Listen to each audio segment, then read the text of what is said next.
to confuse the public about science, to confuse scientists about science. We're exporting a whole lot of really bad and dangerous rhetoric, bad research, and unfortunately it's being picked up and amplified in other countries. Never forget the elephant in the room. It's actually such a big elephant that I don't think people can even breathe in that room. It's such a huge elephant. It's the number one preventable cause of death in Australia. So when you are taking a precautionary approach, when you're like, no, we just don't know enough, I just tell them, shut up, because that just I don't know is killing people right now. There's a tremendous push to bring about prohibition, to actually prohibit vaping. Whereas the evidence strongly suggests that actually, up to now, the most successful way of people stopping smoking cigarettes is vaping. When vaping increases, smoking decreases. That's right. When vaping is restricted, smoking increases. We're worried that, in fact, a lot of members of the public still think that using an e-cigarette is as harmful as smoking a cigarette. I mean, I have said that it would be tragic if smokers didn't quit and carried on smoking because they hadn't tried an e-cigarette, because they were worried about the safety of an e-cigarette. To confuse the public about science, to confuse scientists about science. What about that? What about that? What about that? What about that? What about that? I am the master of my fate. I am the captain of my soul.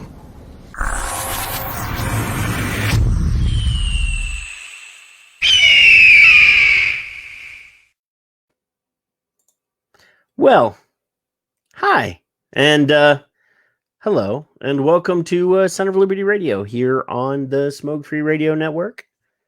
Howdy. How is your Friday? I'm hoping that everybody had a good week, and we have the weekend to enjoy ourselves. But hey, you know what? Kevin and I are here like we are almost every Friday night. I really want to say thanks to everybody that listens to the show, that watches the show. And I'm really excited about the guests that we've already had on. And I already have the next 4 weeks guests already lined up. Kevin and I have really put a focus this last part of the year on bringing on scientists and people that are way smarter than us to talk about this thing.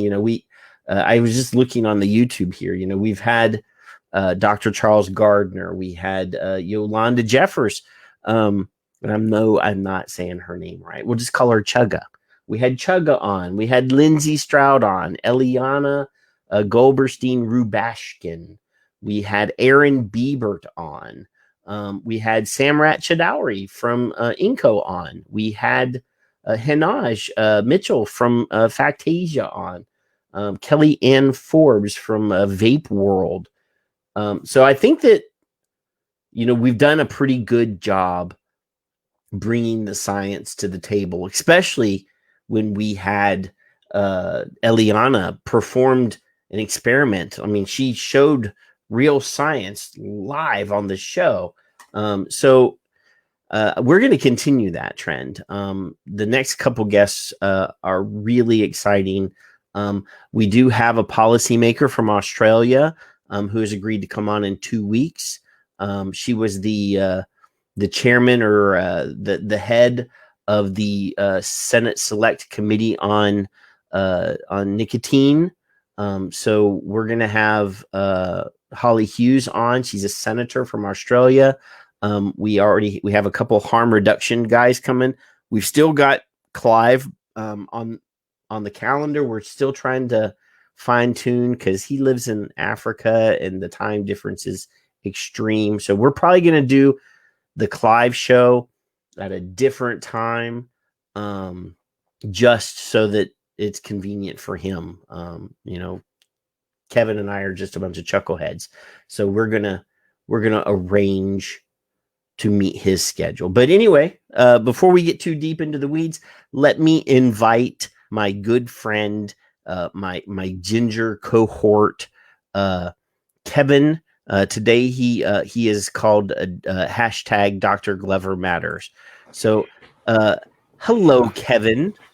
I'm in the weeds. That's actually, I believe, Hamish's hashtag today on Twitter. Yeah. So we could look that up. Just that hashtag, if you want. Before we get too deep in here, I want to make sure that everybody is happy with your audio quality before we go deep into it, because as you can see, Kevin has a new microphone, courtesy of our new secret sponsors that will be announced next week. But Kevin has a new microphone with a spit guard and everything. And if you don't like the volume, it's Patrick's fault. So there you go. Now, yes. Oh yeah. Yeah. Nothing is ever my fault. Ever. So science is based upon opinion, or opinion is based upon science. Now I can't remember. We got that to look forward to for the next 4 years. Just so you know. Well, yeah. Everyone says it's great. So you sound marvelous. You sound boom, marvelous. boom. So I'm really excited, Kevin, because we have an amazing guest, and this is actually a repeat performance. Now, those of you who have been around long enough to remember a year and a little bit ago, I was actually doing the math in my head. It's been since October of 19 since Dr. Glover has been on the show the last time. Wow. So yes, we've had a whole pandemic since she's been on. It's been crazy. Our behavior's not been any better. No. Well, than that day. That is one of the only day. That is the most memorable show. I mean, people have brought up that show in the past because of our behavior. We were like boys in church, and when she comes on, we're going to have to thank Dr. Glover for giving us that experience, because people have laughed at us repeatedly since her last appearance about how we behaved so quietly and meekly when she was on. So we're not going to do that. We're going to actually be humans, and we're going to talk to her like we're humans. And she's probably still going to say words that we don't understand, because, we are just a bunch of chuckleheads. But so let's just not waste any more time. Let's go. Dr. Glover is here. Yes. We're gonna, I wish we had like the curtain, like Johnny Carson used to have the curtain, and the guests would come out from the curtain. I wish we had something like that, but we don't. So let's just go ahead and welcome Dr. Glover to the show. Hello, Dr. Glover. Hi. It's still so like great church to be back with you. She probably blacked out that part of her memory that she had been on the show, because we did keep her on for like 4 hours. No, that's true. And what was really wonderful about that last appearance, not only because Kevin and I and Fig at the time, we were all acting like boys in church, but you provided to our guests a pretty expansive reading list. We talked about a lot of books, and there were people. I'm sure Amazon received plenty of orders for a bunch of harm reduction and tobacco tactics and all sorts of amazing books. Because I know that Cherry Lai bought each and every one of those books. Yeah. And became an even more passionate advocate for harm reduction after that show. She actually attended all of her, like every city council meeting, like over the last 2 years or so much to the point that they just gave her a job. She's working in the city council of her town because of that passion. She was there every day, even if there wasn't anything about vaping on. She just went and participated in the system, and they were like, well, you're here all the time, so here's a job. So, I'm going to give you some of that credit. Oh, that's great news. Yes. I mean, every once in a while, she was one of those people that just sort of started vaping and apparently stumbled onto our show and was only vaping for maybe a month or two before she found us. Yep. And then when she started listening to all the politics and all the gunk that we have to wade through every week, she got really fired up and went as far as she could possibly go to educate herself about advocacy and about harm reduction, and read all the books. And she's a wonderful, I mean, if you see her on Twitter, she is amazing. I have seen her on Twitter. I used to go on Twitter. Are you able to see people on Twitter right now, or? Yes. But you can't actually be on Twitter. No. When your account is suspended, you can still go there. You can still see your feed, but you have no followers. You're following nobody, and you have no lists. You're just a peeping Tom on Twitter then. A lurker. A lurker. So people who don't know, Dr. Glover is one of the most awesomest harm reduction tobacco policy people, a very smart woman, and somehow somebody decided that she was a danger to the public and removed her from Twitter.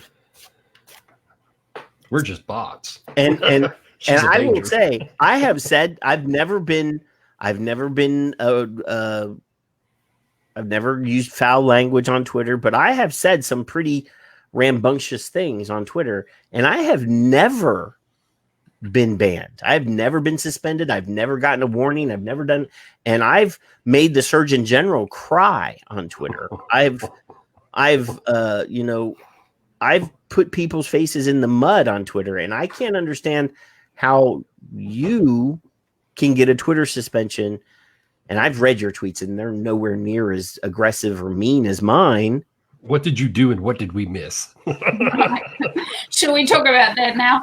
It's and just for context, for maybe some of your newer viewers, and it is about trying to understand why did I get caught up in the net and chucked off or suspended for the moment.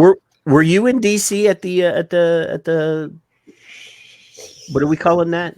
Are we calling that yes.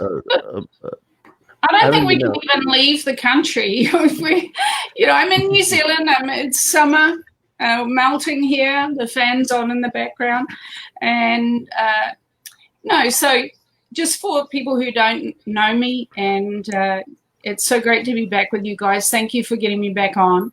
And yeah, so another year has gone by. And so now I've been working on reducing smoking harms, the harms of smoking, trying to reduce the disease. My focus is always reducing the disease from smoking-related diseases, and therefore the premature deaths. And, about 6.2 million people, it's estimated and claimed by the World Health Organization, die each year from smoking, from long-term smoking. So that's what I've always worked on for going on nearly 30 years now. I've started in government as a policy analyst. I went back to university to do my PhD in smoking cessation. So I'm an expert in smoking cessation, behavioral, I'm a behavioral therapist. I'm also Indigenous, Māori woman in New Zealand. And so I have expertise across behavioral science. I've also done research on weight control or how to lose weight, so I have general kind of behavioral science background in psychology. We need to talk about that.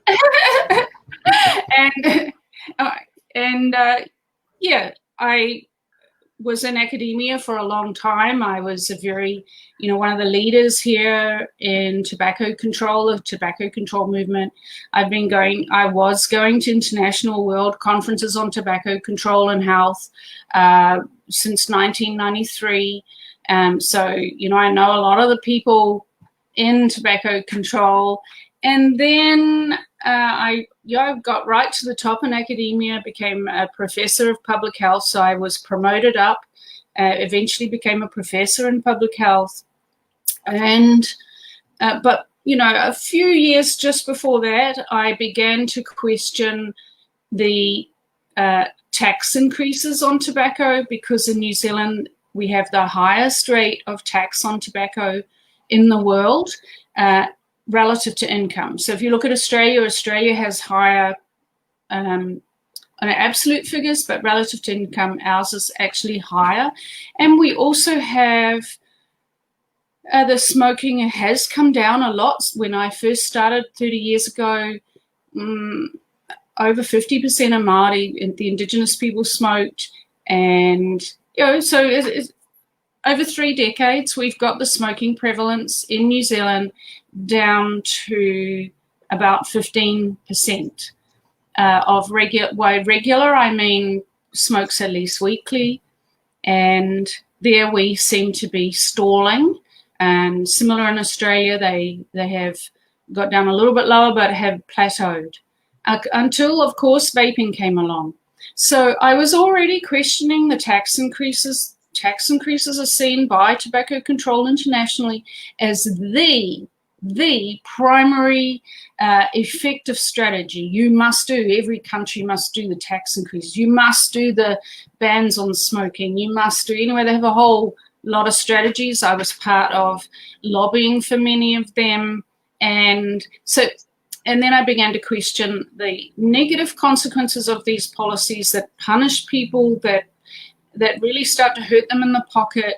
And because of my work across obesity as well, I could see people who were struggling, like, fresh fruit and veggies cost more, so it's cheaper to buy fish and chips. That the fact that the cigarettes were so expensive was really starting to harm people, and especially Māori and Indigenous and lower socioeconomic. So I began to say, hey guys, that's enough. That's enough.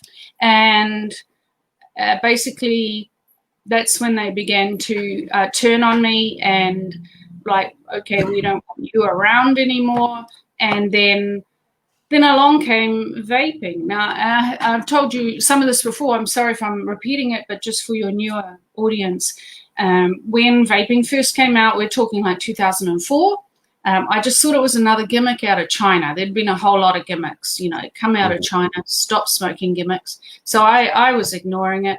And then it was just became something you couldn't ignore. People were en masse taking up vaping around the world. And that's 2004. It's 2021, people.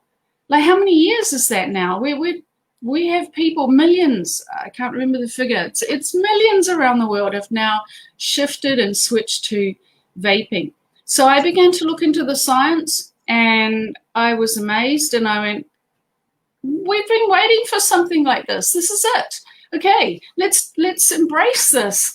And whoa, the doors just were slammed shut, and I became even more like, oh, now you don't agree with taxes, now you don't agree with this, and now you want vaping. Oh, well, you are out. And they began to push me out of academia. And so at the moment, I should disclose, eventually, as a professor of public health, I had a secure position, and the Foundation for a Smoke-Free World was set up. I was already struggling to get funding in the area of smoking cessation or tobacco, because you have to apply to panels of your peers. Well, my peers didn't want me around anymore, so I couldn't give funding anymore. And then when Derek Yark of the Foundation for a Smoke-Free World set up a fund and called for proposals, I put in and I got funded, and I left. I had to leave my university job because it was a highly controversial fund, because Derek set that up with a pledge, independent money, a pledge to him from Philip Morris International, which is a tobacco company, and they're also the company behind that bought out the Heat Not Burn IQOS product and started that whole thing. They also have a range of vaping products, and they were experimenting and innovating with a lot of reduced risk products. And then they said they're going to move completely out of tobacco and switch all their customers over to these new products. Anyway, I don't have anything to do with them. I've never been funded by a tobacco company or even a vaping company, but my funding for my centre, which I established, my focus is reducing smoking among Indigenous people and low middle income country marginalised groups. That's really my expertise. And so that's what I've been doing for 30 years. But of course, like when I met with you last time, because I was in there, because I was part of that tobacco control, because I was cooking up some of those nasty strategies, and I have apologized, and I'm sorry for some of that, but it is like you're in a little echo chamber, and it's very controlled, and you don't think about how your policies might be hurting people until I began to see through my research that they were being hurt, and then that woke me up. And so part of what we're going to talk about is that I'm seen as I'm a bit of a threat because I'm a whistleblower. I'm not someone who was doing tobacco or doing harm reduction who's come across to tobacco harm reduction. I was part of tobacco control, and I became a whistleblower. I began to say, no, I don't agree with what you're proposing anymore, and I got evicted. And they want me silenced. If you disagree, they want you silenced, and that's how it works. So it's been really, really shocking several years, realizing how I could write a book. I could write a book on the strategies that academics use to shut up their competitors. And we're talking commercial competitors. I can't go to these funds now, researcher-initiated funds in New Zealand, because that panel appears. I've been so defamed and slandered and all of those and smeared here by my competitors that I doubt I would ever get funded in New Zealand. I doubt I'll ever get a job here. You're just absolutely, I've been subjected to cyberbullying attacks on Twitter. I've been, hit pieces in the media. If I write anything anywhere, like even on a local news site or in a journal article, then these competitors of mine, academics, professors, they write letters of complaint to that media platform about me. How dare you, you mustn't publish anything she writes. And then to top it off, they lobbied the government.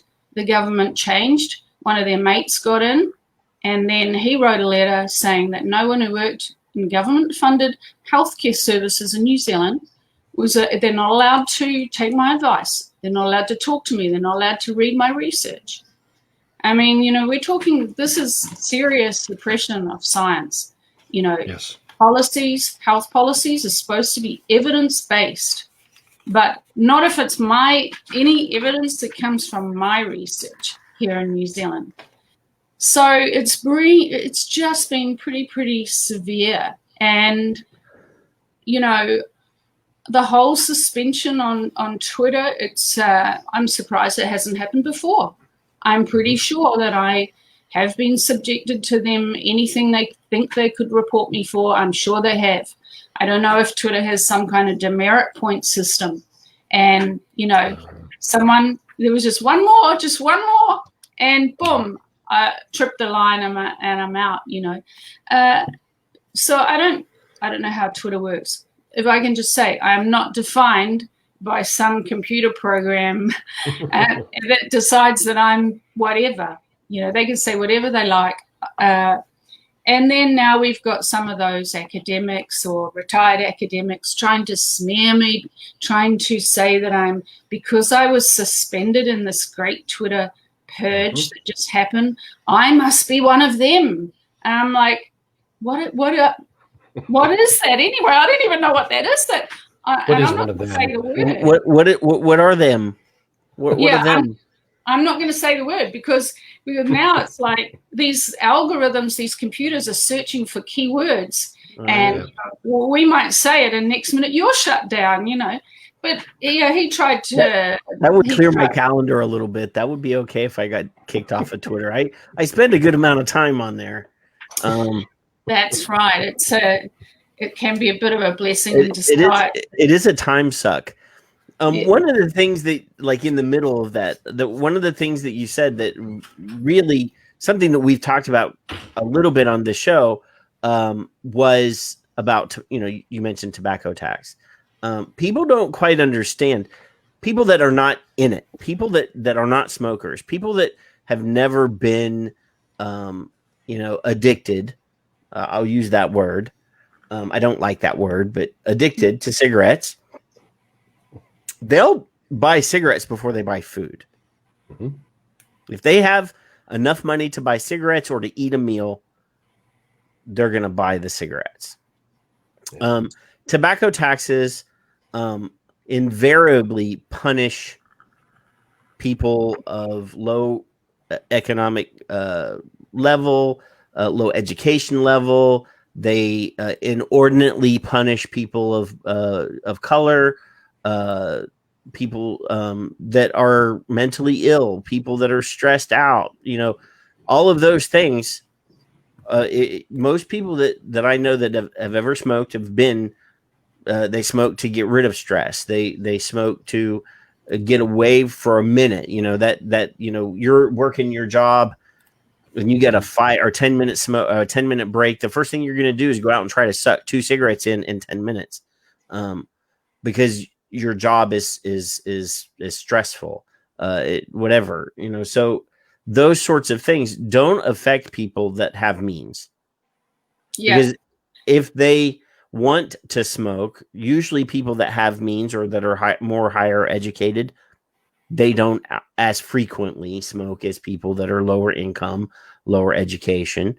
But it doesn't hurt them. If they want to smoke, they have the money to buy cigarettes. It punishes people for being poor. It is. It is a tax on the poor. And in New Zealand, unfortunately, the Indigenous people are overrepresented among the lower socioeconomic, lower income groups. We were colonized only, just 200 and something years ago, and we're still sort of being kept down there, and higher unemployment numbers, etc. So that's why I, get really worked up about it, because it is disproportionately attacking those people. And this might be a really good time, if I can, to let you know about my latest study, because the other thing is there are now a lot of people who work in health policy and who work in healthcare who have never smoked. Mm-hmm. And they don't know that, what you just said. They don't know. They don't understand. And they're like, well, why don't people just quit? Well, we just have to keep hiking that price up. We've just got to keep hurting them. We've just got to, ban smoking in more places. We've got to, and so all of the tobacco control policies, it's gone so far beyond what I ever, and I don't personally agree with implementing policies to change people's behavior, that policies that hurt people. Even if it's going to hurt one person, so people in the whole obesity area are a lot more reluctant to implement the same kind of punishing policies. But we've been so successful in tobacco control at demonizing nicotine, at demonizing the smoker. Yeah, nobody cares about them anymore. So my latest study, and I'm just really, really loving it. I always said, or at some point I said, we actually need to start interviewing the people who don't want to stop smoking to understand how to help them if they want help. And so I have a new study called Voices of the 5%. And yeah, that's it. So New Zealand and some other countries are following suit, have set an aspirational goal to get smoking prevalence to 5% or below. And for New Zealand, the aspirational goal is to hit 5% or below smoking prevalence by 2025. So we are, and if you can click on the stories, tab there. We are interviewing people in New Zealand who don't want to quit, who are likely to be that 5%. I'm trying to understand. I want to understand, and I think a lot of other people, anyone in health and anyone in tobacco control, should be trying to understand, okay, we're really bashing these people now. And if you read some of these stories and they talk about, like we're treated like lepers, they say. They talk about the tax. Arthur's, one thing that happened is we had all of these older people ring up, and they just wanted to tell their story, because when they took up smoking, everybody smoked. And Arthur worked, paid taxes. When he finished work, when he retired, he did voluntary work. And now on the street, if he smokes on the street, young people tisk him and are very, very disrespectful towards him. So there's no respect towards elders if they smoke. And some of the other elders, they hide. They never smoke in front of anybody to avoid that kind of behavior. And I think this is internationally important research, because New Zealand is at the forefront of tobacco control and what tobacco control will do to people to get them to not smoke. And these people don't want to stop. And you've got to go, why? It costs so much. It's Arthur, as I was saying, they all, I understand why they do the tobacco taxes, and yeah, it's hard, and I just have to, budget and cut down. And then he mentions, quite apart from that, he says sometimes in winter he doesn't turn his heater on because he can't afford to. So even though he supports the tax, he's being hurt by it. But you're not allowed to talk against the tax, or else you'll get suspended like me. So that I really, really would encourage anybody who, if you ever ask the question of yourself, why would people smoke when it's so expensive? Or why do young people start after everything we've done, after all of our campaigns? Why are young people still starting smoking?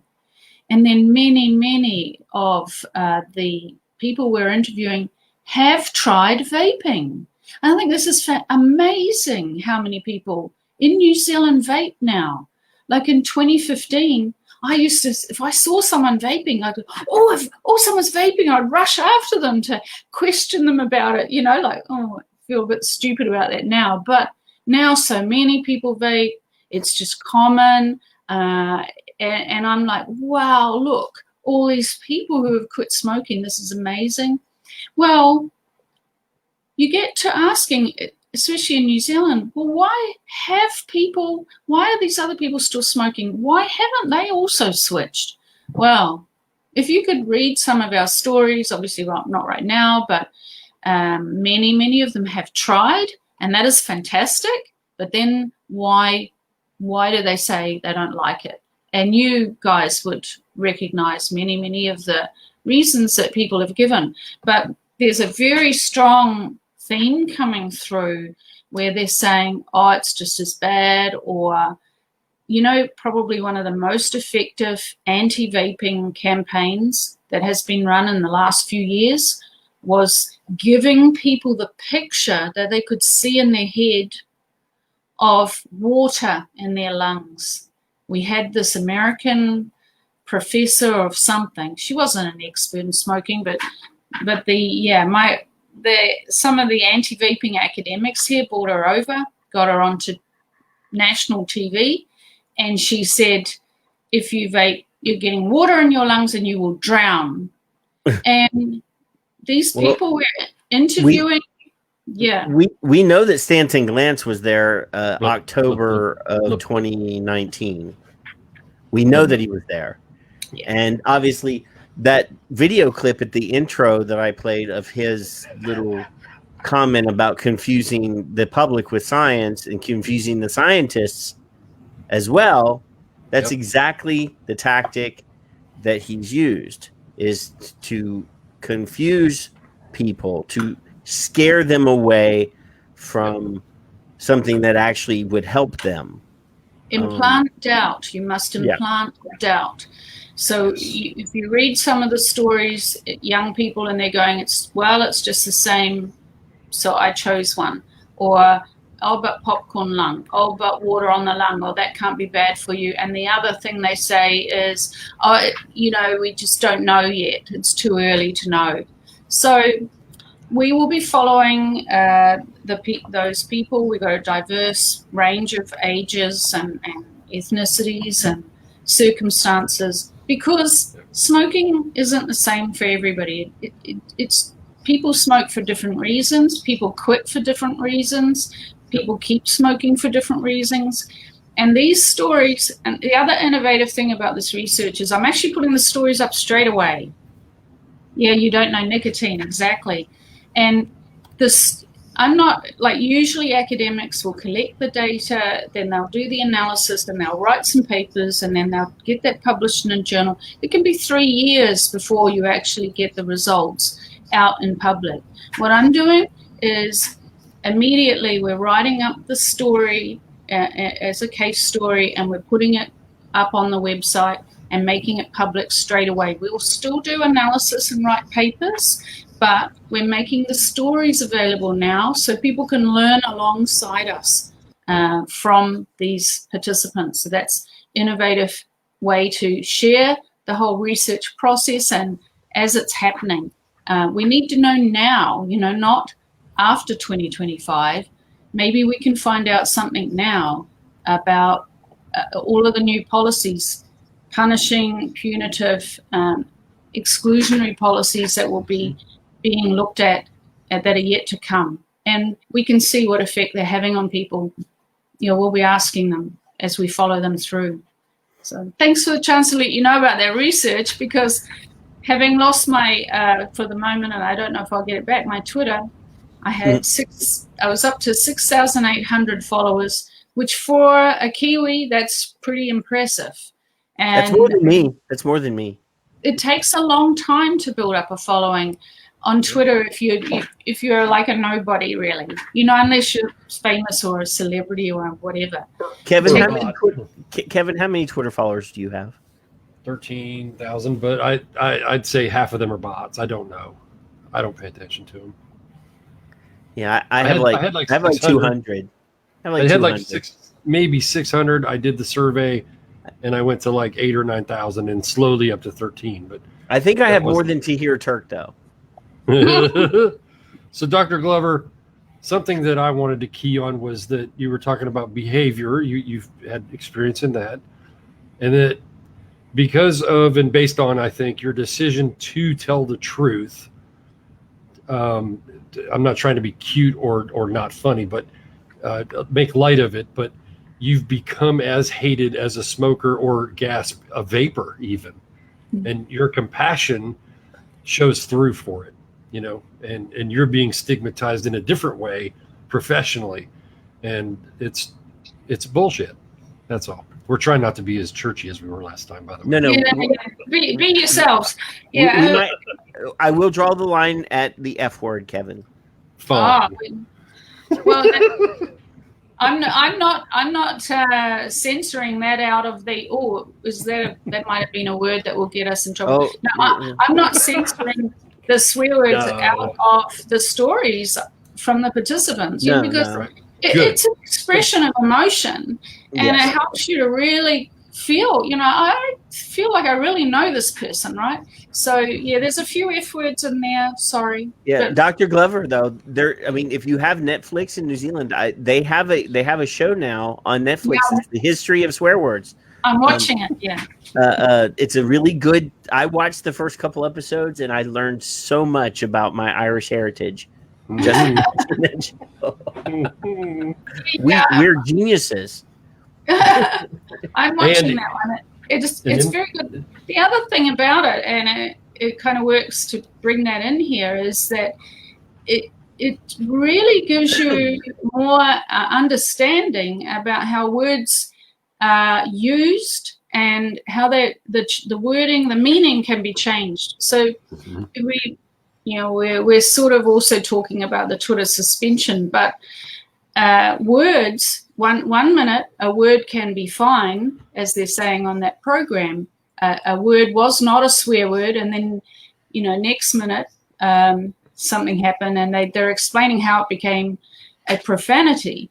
And we're in this time where we've been trotting along and speaking in our own colloquial terms and in languages, and somebody decides that a word means something else. It means something else. So, yeah.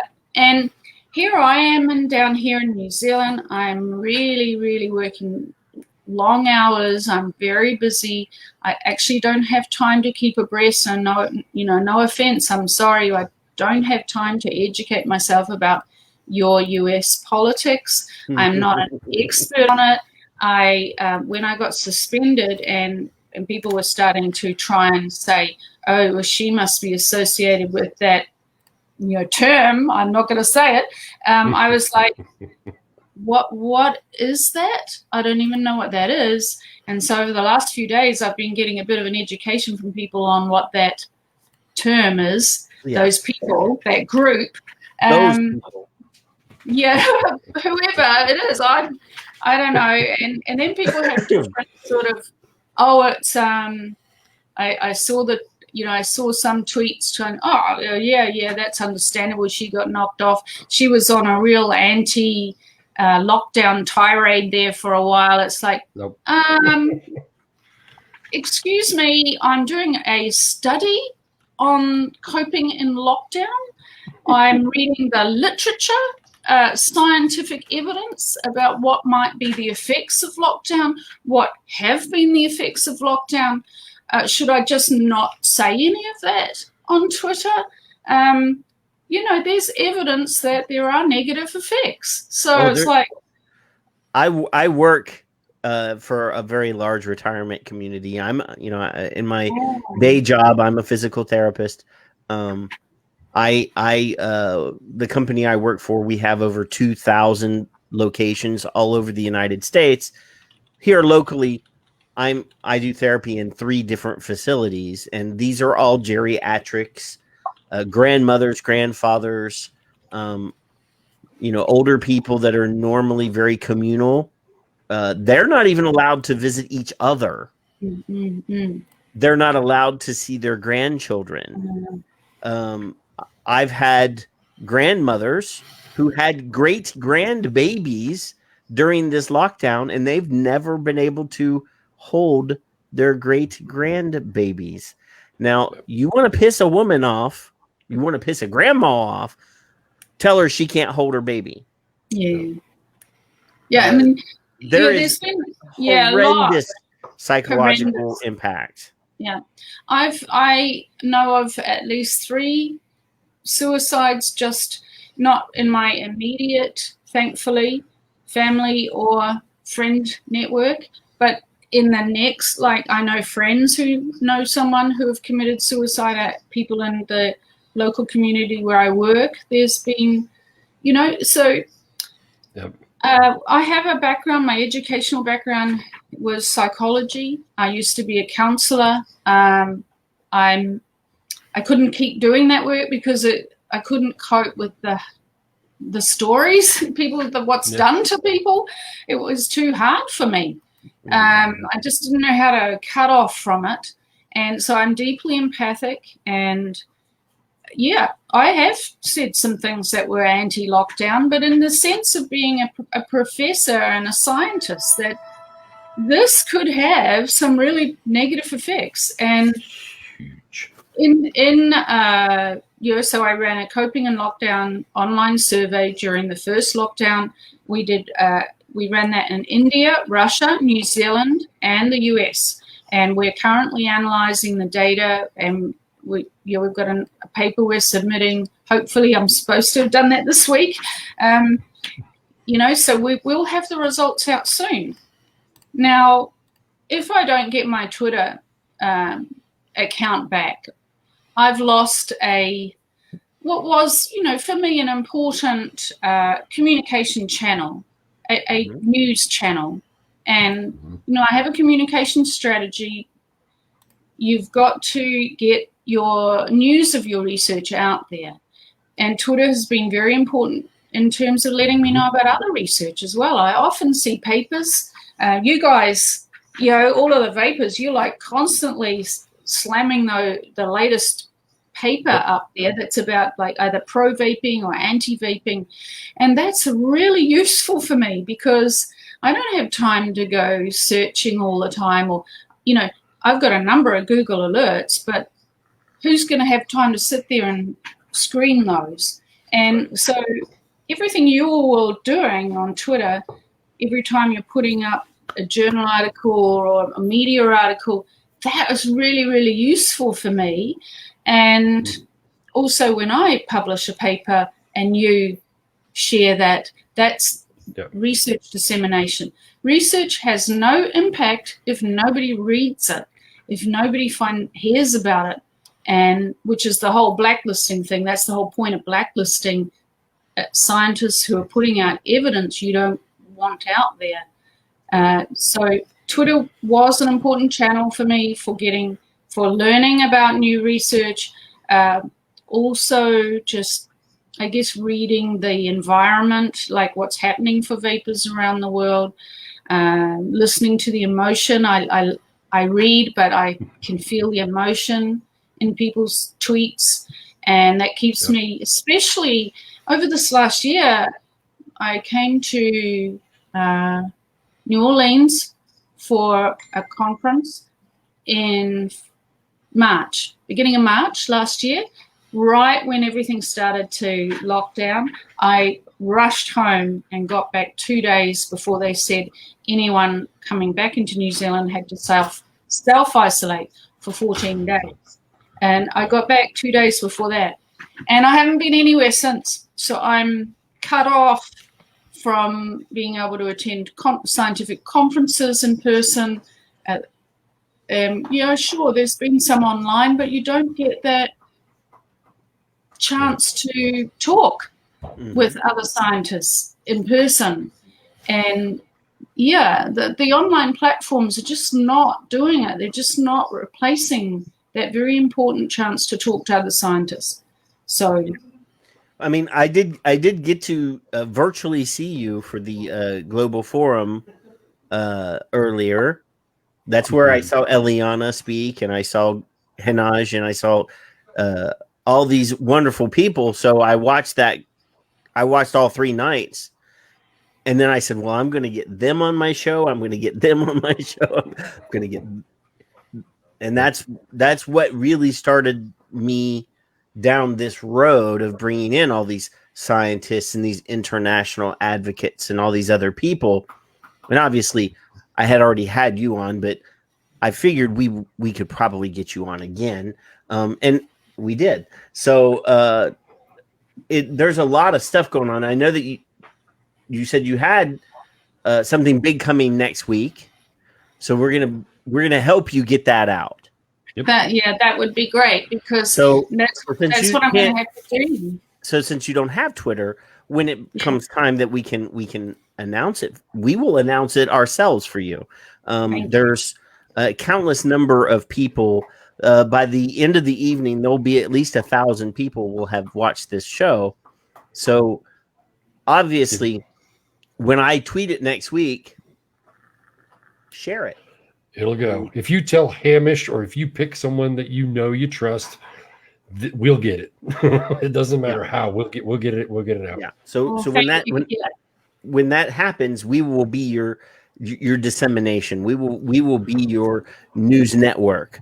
Whether we agree with it or not. I'm sure we will. I'm sure we will. Whatever it is. Yeah, I mean, science doesn't know any particular preference. Science is science. Yep. It's like Dr. Newhouse said in the movie. Mm-hmm. That's the data. The data doesn't care about your feelings. This is the data. Dr. F has done studies that didn't say things I liked, but I still respected it because it's science. And that adjust, we have to adjust when we get new information. We have to learn to evolve. So, if it's a vaping thing and it says something we don't want to say or we don't like, we still need to share it and get it out into the world and adjust accordingly. Yes, we do. Well, it's like a big jigsaw puzzle, really. Each paper is only a tiny wee little contribution to science. And, and that's where it gets really tricky for the public and even for politicians. And even for full-time medical practitioners, GP, general practitioners, doctors, nurses, they do not have time to read all of the papers coming out. And that's where people like me and Clive Bates and many of the others, I mean, I don't have time to read all of those papers, but I need to know they're there. I can skim read quickly, and it all goes into the jigsaw puzzle. Science, really, you look at the state of science. So, all right, like the Global State of Tobacco Harm Reduction report, which I'm sure you've covered on your program, Burning Issues, you look at all of it, and you have to go, okay, that's against, but that's for. But this was a really poorly done study, and well, so was this one over here. And so you have to do this balancing exercise, and that's where systematic reviews are much better to look at, and meta-analyses where they combine the data from that one and that one and that one and go, okay, well, what's it all telling us?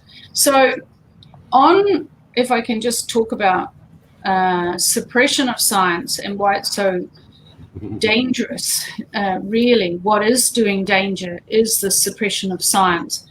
The big jigsaw puzzle, if you can stop the other side, people who critique you, or people who are going to come out with, they're going to repeat your study and find something else which throws doubt on your results.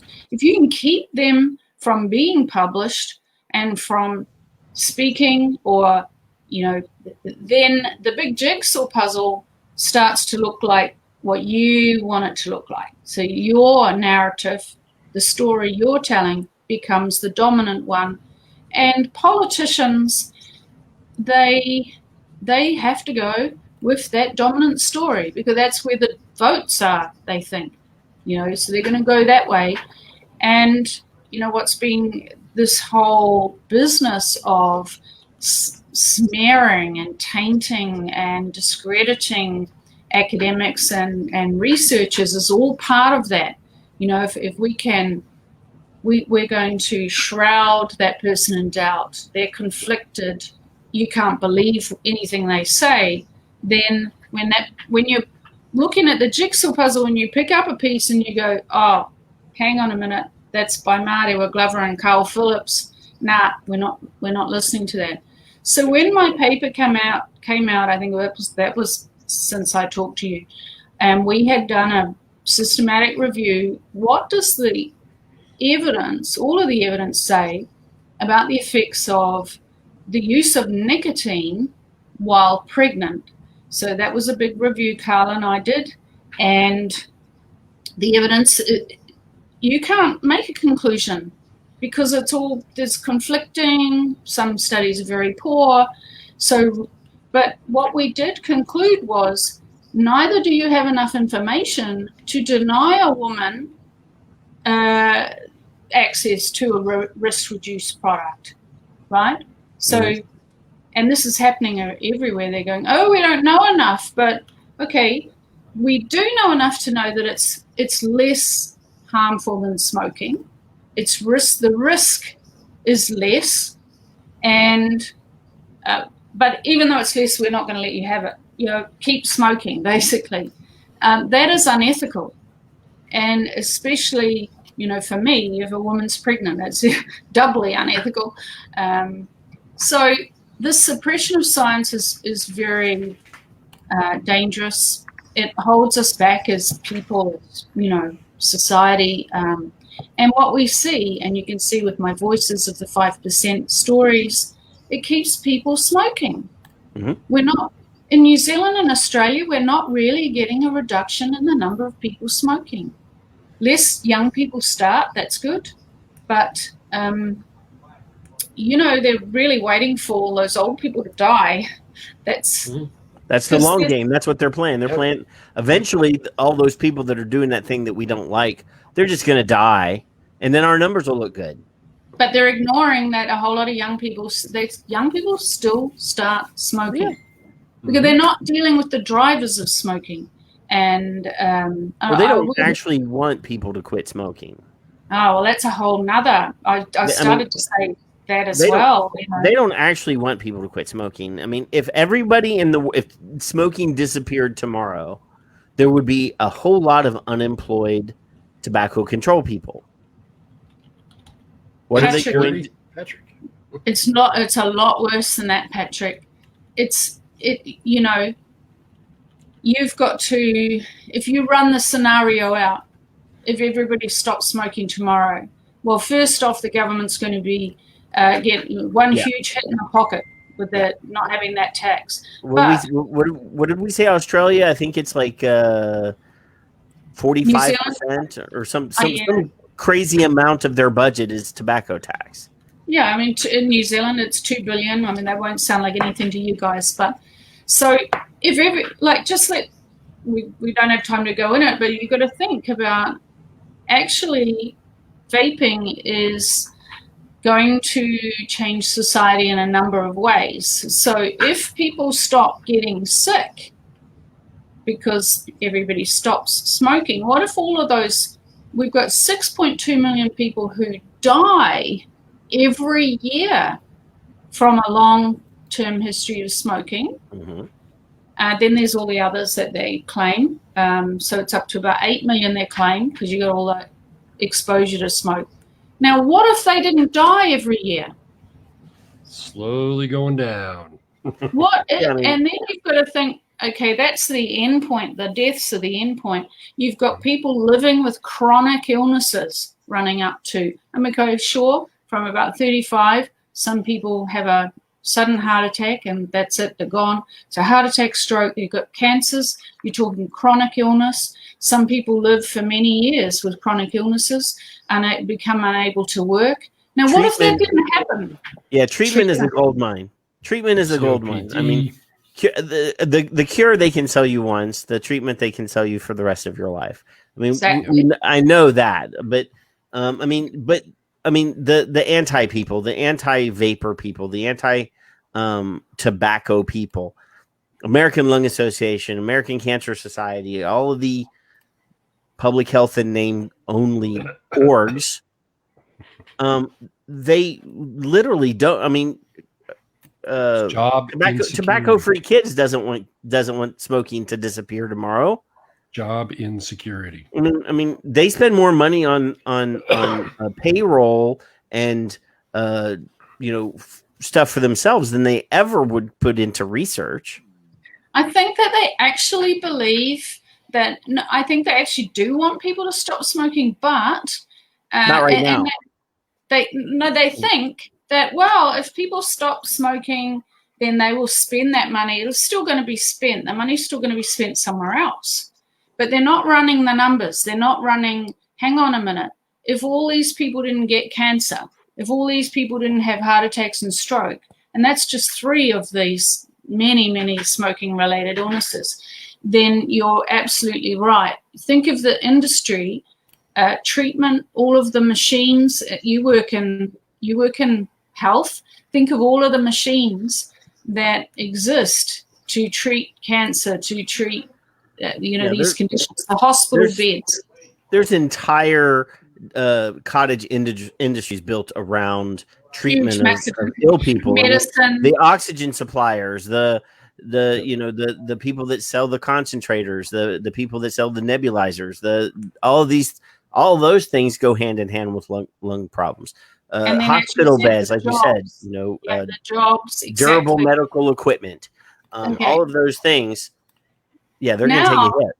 Now let's think about what happens at the other end of life when people are not dying on average 13 years earlier. So think of like Japan. This is a huge problem for Japan. They have, I think, the highest longevity in the world already. Mm-hmm. And then, of course, what happened was that the heat not burn product got launched there, and 33% of smokers switched to a risk-reduced product and will potentially now not develop those smoking-related illnesses and will now not die on average 13 years earlier. And I went on a study tour there. We met with the Minister of Finance. He knows. He's run the numbers.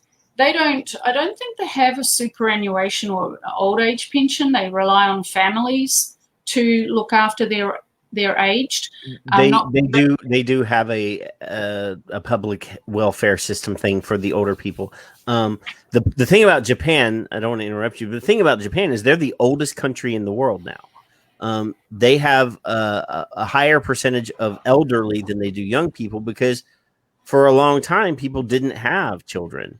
So they're now the oldest country in the world, and as those old elderly people die off, their younger population is going to be so much smaller. I'm looking for at some point for them to start importing healthcare workers because I want to go to Japan. I live in Japan. I love Japan. But yeah, they do have an elder system, but it's not very robust. And they have a public health system that's a socialized medical system that's on the edge of bankruptcy already before all of this. Yeah, so there are huge economic implications if everybody stops smoking. Huge implications for the healthcare system and also for the welfare system. What do you do with all of these people that are now not going to die so early? And we're also getting healthier because of exercise and diet and other reasons. So you're going to have a lot more people living longer. So let's go to India, where the retirement age is 55. And in Fiji, the same. They had to bring the retirement age down to encourage older people, 55. Kevin, you would be retired already. Two more years. To leave the system and make way for younger people to get a job. There are huge social implications, and that's not being talked about. I've tried to, I have done a couple of talks on this, and it's too big for people to they go, oh, no, that won't happen. Something else will kill people. Really? What else kills as many people as smoking? Not even the current thing we're facing now. Scared to say anything about that because it's another thing you get bumped off for these days. We talk about the COVID here all the time. It's okay. So, every year, as I said, 6.2 million people die of smoking every year. This is a pandemic. It is tragic. It is a disaster. And the number of people who have died is a disaster. But we will get through it. The vaccine is rolling out. That number will come down. But the people dying of smoking, that number's not going to come down. And most of the smokers are in low middle income countries, Russia, India, China, and tobacco control doesn't even have. Russia, India, and China, their tobacco is nationalized. Biggest tobacco companies, and they're owned by the government. So by the government. So yeah, that's a whole nother can of worms. Yeah. So what we really need, and so that you guys will help with getting word out about my new paper that I'm just waiting on my lead author to put the media release out, and then we'll be able to talk about that one. And I won't say any more about that, but that's coming hopefully early next week. I don't know anything about it other than supposedly it's coming out next week, and when it does, we will share it. Yep. Thank you. Regardless of whether it's vaping or not. Yeah, it's not about vaping. It's about smoking. But vaping is about smoking. It's about helping people to stop smoking. So it is important, and that's part of what my center is doing, looking at Indigenous people around the world. There's just a huge gap in the information. So we're starting now to get papers published. But if I can just, on the suppression of science, it's been a really, really hard year last year. COVID was hard enough. But, it also, researchers had a really hard time. So a whole lot of research projects just couldn't go on because you couldn't meet with people. You couldn't continue your interviewing in person interviews. So lots of projects had to be stopped. So the whole research community has been pretty hit by the pandemic. Many, many people switched to, we've got to go work on, researching how to stop this spread of this virus. I'm also the tobacco section editor for the Harm Reduction Journal. And oh my gosh, it's been so hard to get other scientists, to review the papers. So every paper that comes in, I've got to find 2 independent peer reviewers. So to review the paper, it has just been a nightmare getting people to agree to review papers. And then my own papers that I was submitting, I understand why they're lost in space, and it's taking a lot longer for our papers to be reviewed, for the editors to make decisions on them. And then on top of that, there are some scientific journals that refuse, they don't want my papers because of my funding. So I have to write ahead and say, I have this paper, would you be interested in it? These are my disclosures. Nah.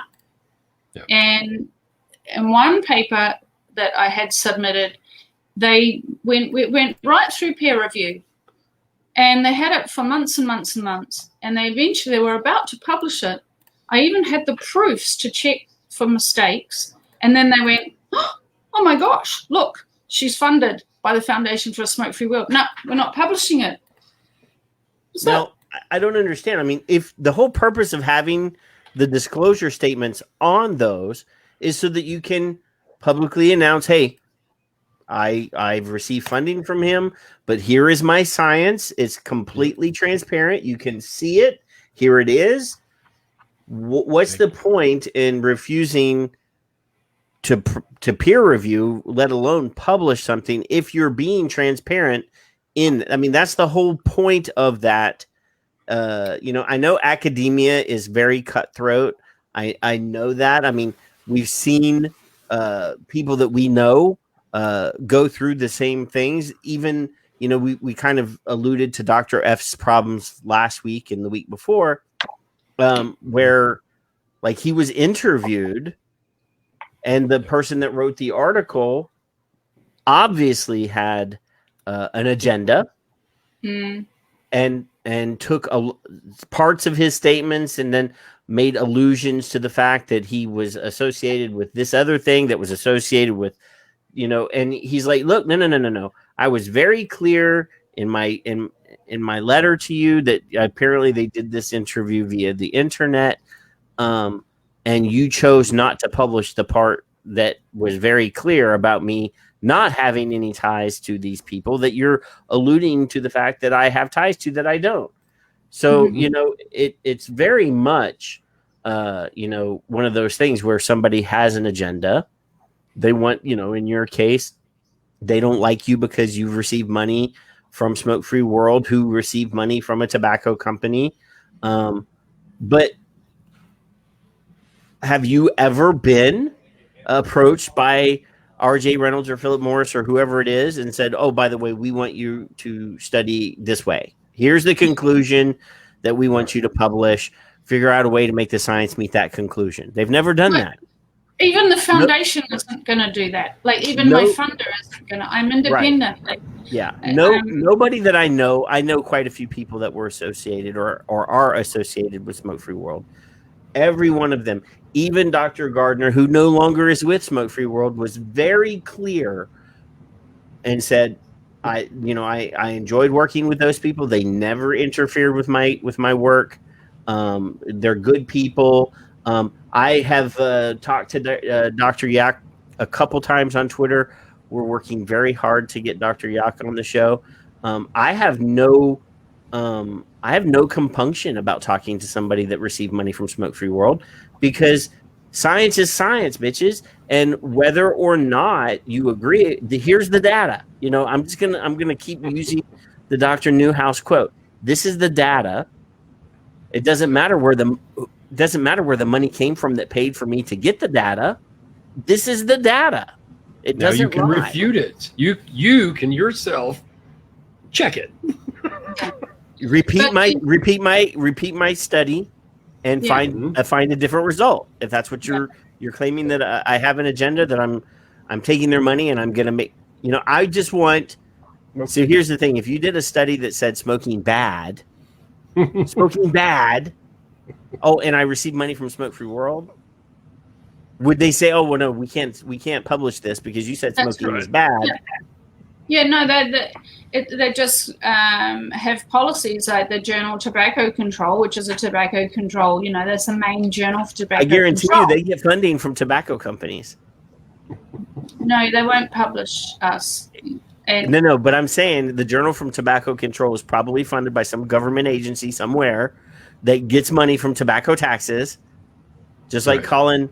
It's like, or Dr. Wodek did in the Australian hearing. He's like, look, I was a doctor in public health the doctor in the hospital in the UK, and most of that funding some of that funding comes from tobacco tax money.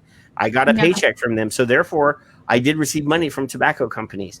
I come to Australia and I work in a hospital in Sydney, and I don't know how many billions of dollars he said it in the thing. He's like, look, a lot of that money that the hospital paid me with probably came from tobacco money, so therefore I must have taken money from tobacco companies. Yeah. And I if you watch that hearing at all, I saw that, but yeah. There were 3 scientists that were from New Zealand. One of the gentlemen and I can't remember any of their names, but one of the gentlemen was the head of infectious disease or something for WHO, and he left WHO. And one of the senators, well, he did it for everybody, or at least any of the pro-vaping people. One of the senators took the time to ask that question. The Framework Convention, whatever, blah blah blah. Do you receive money from tobacco companies, or have you ever received money from they were really looking to use that against each and every person that was there that was pro-vaping. Have you ever received money from tobacco companies? They asked that question. The very first that particular senator asked that question first every time that there was a new guest. And it's like, what does it matter where the money comes from? It's the science. It doesn't matter. If you're a scientist and you want to do science, and the only place you can get money is from Smoke Free World, who gets money from tobacco, it doesn't matter because it's still science. It can be a conflict. I think conflicts in science, and you're seeing it all the time. Many scientists are conflicted. It might be that they belong to a particular religion. It might be that they that's not something that people have to put down. They don't have to say, yes, I don't know which religion, but it might be those ones that the body is a temple, you shouldn't smoke or drink or anything like that, and they're anti. I mean, in Islam, vaping and smoking is forbidden, even though you go to Turkey, or you go to Morocco, there's hookah everywhere. But there's a word. So there are a lot of different sorts of conflicts, and so they've made this one a new one that if you're funded by the foundation. So it's been very difficult. I've had a couple of papers. I think the key word is because it has to go out to peer review. And remember what I said about trying to get funding in New Zealand. I would have to put into a panel of my peers, and my peers they're not going to give me funding. They're not going to support me being funded. They're not going to support my papers to be published. They work themselves into the process, so they're editors of those journals, and they can stop a paper being published. Mm-hmm. They are making, and actually the Society for research on nicotine and tobacco, which I've been a member of for like over, I don't know, a long time, over a decade. And I was an associate editor for the Nicotine Tobacco Research Journal for over a decade.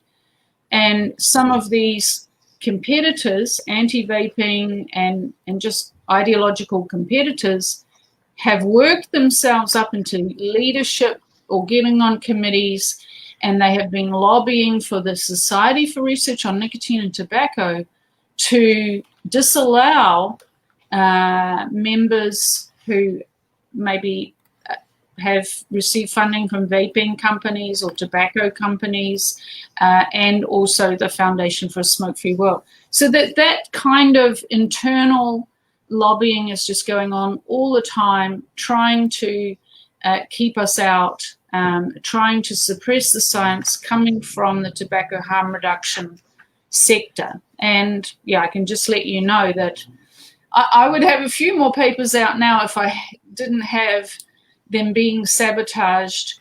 You know, I won't say it's sabotage, but yes, it's been a lot more difficult, more hoops. But so I'm very glad there's one coming out next week, and fingers crossed there's another one. And yeah, getting on with that scientific work. Too busy to know. I mean, of course, I know what happened in the States, and it's pretty horrifying from a Kiwi being over here, seeing what happened there, guys. I'm so sorry for what's happening there, but I don't speak about your politics. I have not had time to educate myself on US politics. Sometimes I'm asked for a comment, you know, what should Biden do or this or that. I don't know. I do not talk about things that I do not know about. I'll talk about smoking cessation. I can talk about vaping. I can talk about what I know within my area of expertise. I don't talk about US politics. It's not my area. And well, yeah, far be it for me to the only thing I know about New Zealand is you have a premier. What is the prime minister? And her name is Jacinda. Was that her name? That's all I know. That's literally all. I think it's a parliamentary system. That's it. I mean, I have to rely on, you know, Yolanda or any of the other Kiwis that are in the room to explain politics. Or if it's Australia, I get Paul to come on and talk to me about politics. Because we have a different system here, and when people start talking about secretaries and PMs and all, I'm like, I don't understand any of that stuff. So yeah, I mean, it's interesting to watch. It's horrifying to watch, but I do not know, and I do not tweet about it, and I do not talk about it. I have a bolt hole. I have two places that I can escape the country to if I have to. I have a home in the Philippines, and I have a home in Mexico, and I can flee the country if I have to. Let's hope I don't have to, because I love my country. But there's been points that I've been looking at. You know, I'm glad I have ammo, and I'm ready to run if I have to. Oh my gosh, you can't say that sort of thing in New Zealand. You get bumped off Twitter if you said anything like that. Yeah. Hey, all of my weapons were legally purchased, and they're all registered. I don't. Oh my gosh! Yeah, no. A lot of people in New Zealand would have you suspended from Twitter for even admitting having a gun. But good thing I'm not in New Zealand. Yeah, I want to talk about the rule that they said I violated, because I have been asked this a lot. I've had a lot. Yeah, I've had a lot of. I didn't know if you actually knew what you did. So. Yeah, I got an email saying I violated this rule. Now, I've already established I work long hours, nose down. I don't know who else knew that in September last year, Twitter brought in a new rule. I don't remember hearing anything about it. I didn't know about it, but this is how it kind of goes. You can look it up yourself. In fact, I would encourage everyone who wants to protect your Twitter account to look it up. So the rule is it's a new anti-spam, anti-amplification rule. Now, when you read it, and I was quite like, if you don't know Twitter is a platform. There's some basic functions.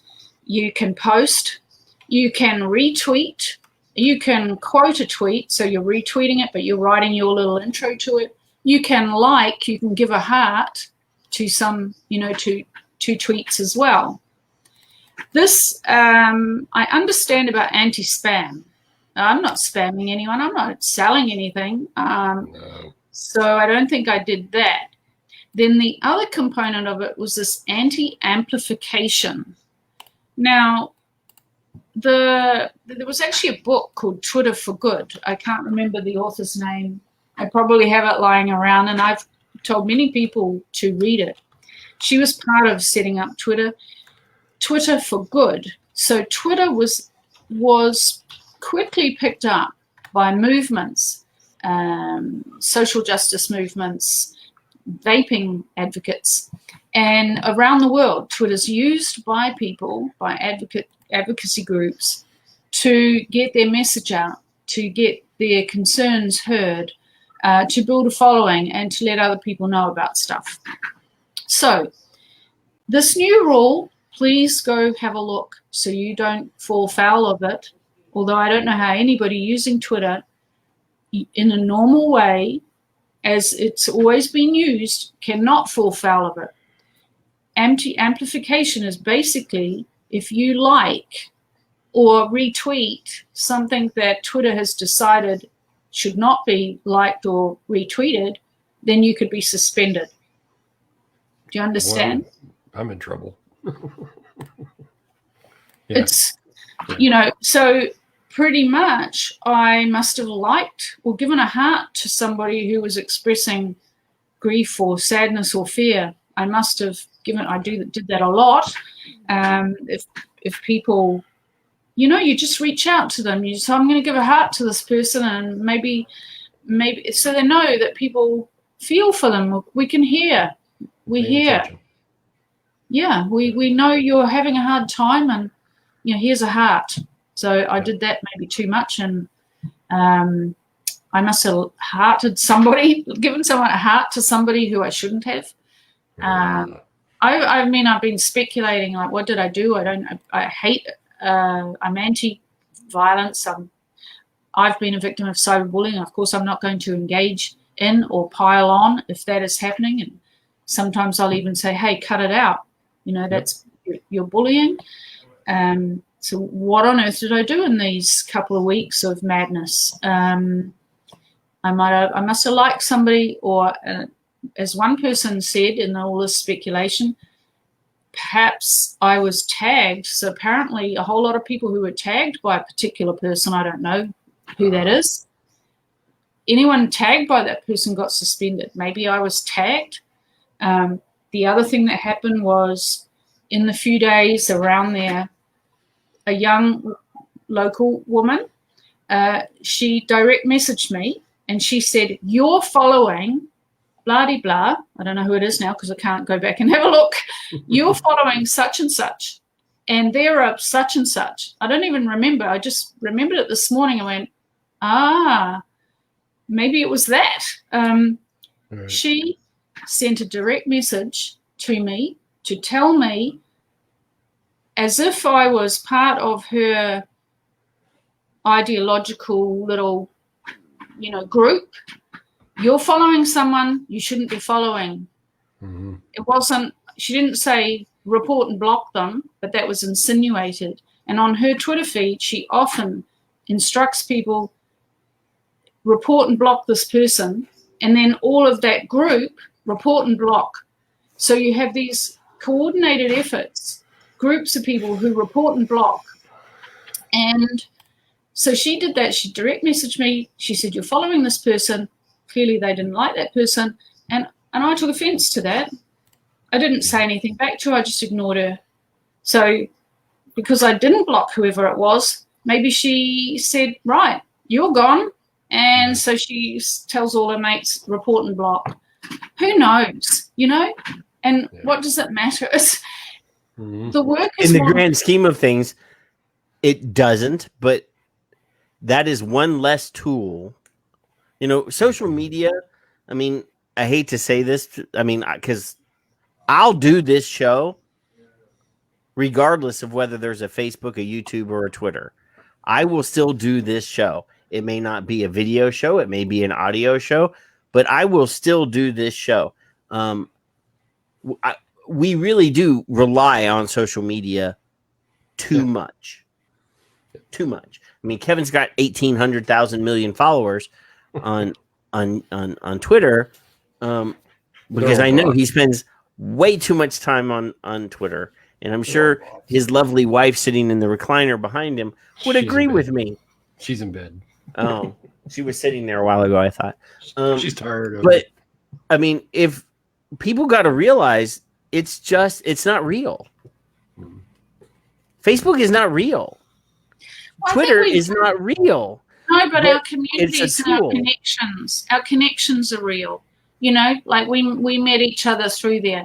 So our connections are real, and this is what we have to remember. Our connections to each other are real. Our communities we've created are real. But we don't need Twitter or Facebook to stay connected. You know, they cut me off from you on that channel. That doesn't mean that I don't care about you, that I'm not still here for you, that I'm not still listening or watching or amplifying your message.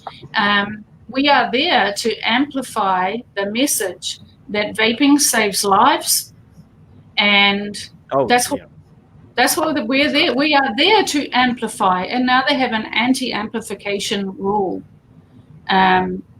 The other That's very arbitrary, apparently. Yeah, it's a little bit vague. So the other aspect to it that you know, I don't know, some of your audience may need to know this. It goes on about if you have more than one account. So let's say I'm going to stay away from vaping. Let's say I don't know. Good. Cat pictures, you know, like Cats of Twitter. All right. Let's say we've got an account called Cats of Twitter, and there probably actually is an account like that. I saw the documentary. Now, Cats of Twitter put up a cat picture, and then the two people who run Cats of Twitter, they go to their personal account and retweet what Cats of Twitter did. Now that's part of this anti-amplification rule. They have decided that if you are posting on one of your accounts and you go to your other account and you retweet what you posted on it might be your business, it might be your vape shop, and then you go to your personal one and you retweet what your vape shop said or your vape advocacy group. Yep. And that is bundled into that anti-amplification, anti-spam. So please do have a look at the rule. I would be surprised if, you know, I've been a whole lot of people, you know how they go, we have new terms and conditions, read them and click here. You know, how many people ever reads them? I don't have time to do that. So I've fallen foul of that. It's sure and nothing at all to do with, I'm not involved in US politics. You know, I don't deserve the smear, the latest smear campaign from Simon Chapman and what he's trying to, you know, align me with US political protest groups. So I don't even know what they are, who they are, what their thing is. I'm just, yeah. I mean, while you were talking, I actually did throw up a couple cat pages. So there's a campaign for cat-free kids. Has a Twitter. Yeah. There's a lot of cat pictures. You know, there's going to be a lot more cat pictures. That's all you're going to be seeing there for a while. You know, the other thing I did is many months ago, somebody I was following, Helen Dale from Australia, who's an author, and she said something about setting up a Parler account, and she's over there. And so, I'm like, what's that? So I'm looking for channels to help disseminate information, our message, vaping save lives, or, you know, my research. I go, there's another social media platform. I mean, a lot of people are on multiple platforms, right? I didn't know anything about Parler or what it is. So many months ago I set up an account there, and then next thing with everything that happened, people are going, I'm going over, I don't like the censorship. Oh, that might get us. We just got another little demerit point. Don't like the censorship on Twitter, so we're going over to Parler. And I went, oh, I've got a Parler account. Somebody who's speculating about why I got suspended said it was because of that. Who knows? Mm-hmm. But really doesn't matter. What matters is that it's more suppression of science. It means that, but I'm not cut off. I have you guys. I've had a lot of emails of support, and there are a lot of other channels that will, be happy to get news of my research out there. And I might get a little bit of my time back, that whole time sucking. You got Hamish as your manager. I was like, does anybody know how to get a hold of her? She's not on Twitter. I can't get her on Twitter. And he's like, well, I'm her agent. I will reach out for you. Self-appointed, but he did suggest that I get this new flash camera, which so great advice. Nice. Yeah, we're gonna have to at some point. We'll have to get Hamish on just so that I can put a face to the name. Yep. I mean, he doesn't have to be on very long, just so I can see what he looks like. Yep. So my advice to everybody to protect your Twitter accounts, especially at the moment, or maybe the purging is over, I don't know. Just be careful who you're giving a heart to, what you're retweeting, and make sure, so what I was saying to people was lurk, but don't touch. That's funny. That's good. Just don't retweet me. Why? Are you? So I might have retweeted you. It was you. Oh, it could be. Probably. I mean, Kevin's been blocked by people that haven't blocked me. Simon Chapman has not blocked me. He blocked my ass. And everybody's like, how did he not block you yet? And I'm like, I don't know. I'm gonna keep lurking but not touching until I see something that I can jump on. I can't stand and then you'll get blocked. So the other thing I wanted to let you guys know about, which I think will be of interest to vapors, is one of my studies. In a couple of months, I'll be looking for some guinea pigs to help test. So what we're developing right now is an online course using gamification. So that's where you learn through gaming rather than a lecture, rather than didactic, blah, blah, blah, blah, read this paper. Yeah. So we're creating a game. There's a couple of vape shop owners in the chat room right now. Okay, cool. Logan is another reference to go with. I think he games. We got enough for you. We should be able to get you plenty. Yeah. So I'm creating an online course, and the course teaches. It's really for people who work in vape shops and also Indigenous and low middle income country community health workers. So these are people who are not trained cessation. They're not trained in stop smoking counseling. And a lot of people who work in vape shops are not trained in stop smoking counseling either. So the course is really about helping people to understand that smoking journey and what people go through trying to quit. It's not about you're the experts in the equipment and vaping equipment, and it's not about teaching people about the equipment or how to vape. It's more about what you said before, the addiction or nicotine dependency is the term we prefer to use. So it's about that, and it's about harm reduction. And so creating that, it'll be online, it'll be free for the trial, of course. We're going to test if it works and if it's of interest in low middle income countries.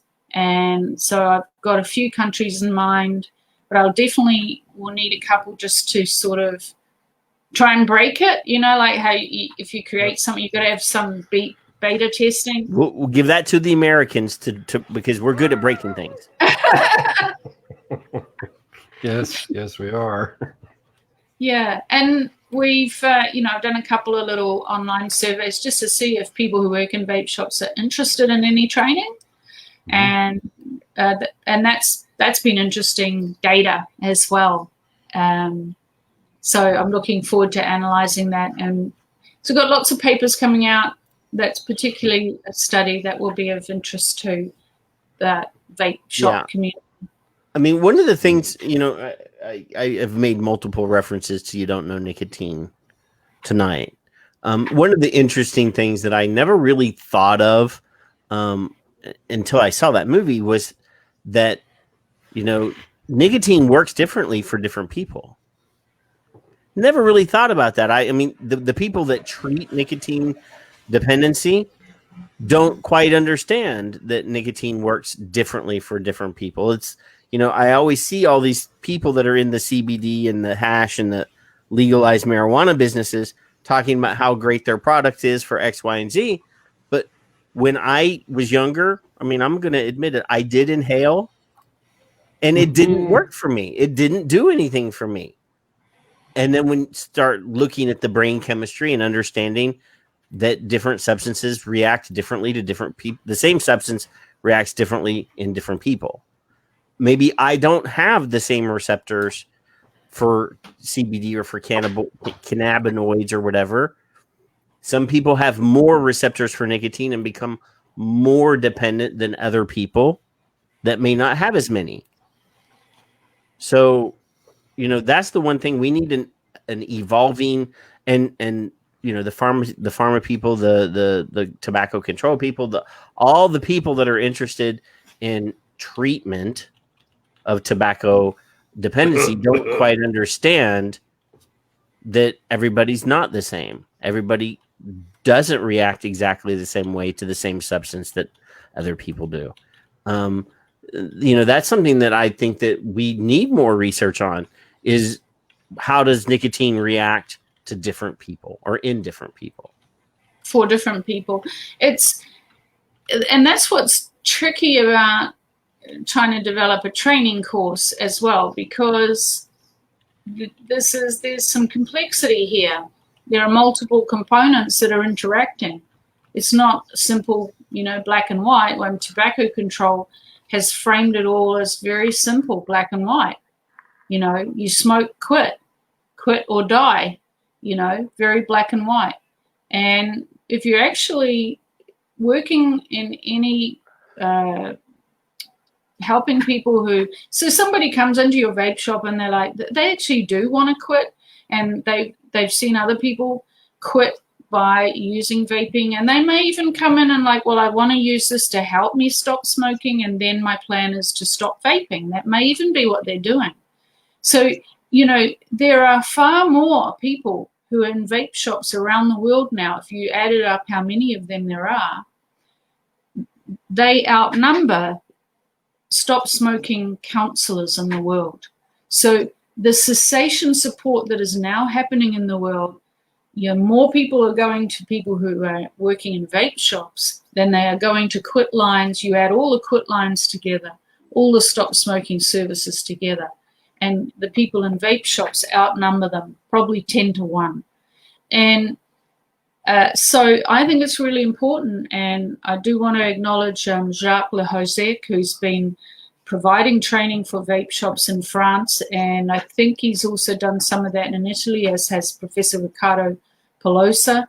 And my training that I'm developing is not crossing over what they've been doing. It's I really am. I'm coming from a different perspective, and also I'm using gamification. So a whole lot of people just don't learn that didactic way. That's not how they learn, and they don't enjoy it. So I'm trying to make this more fun, and so it's easier for people to stay engaged and learn it. And You Don't Know Nicotine, I'll definitely be putting that as this is a movie you should be watching. You need to watch this, like extra resources that will complement or add to the training course. Yep. So that's coming up very soon. I'll let you guys know when I'm looking for people. I'll let you know if I need a couple of like even beta testers to try and break the game. Well, there's at least four vape shops in the chat room.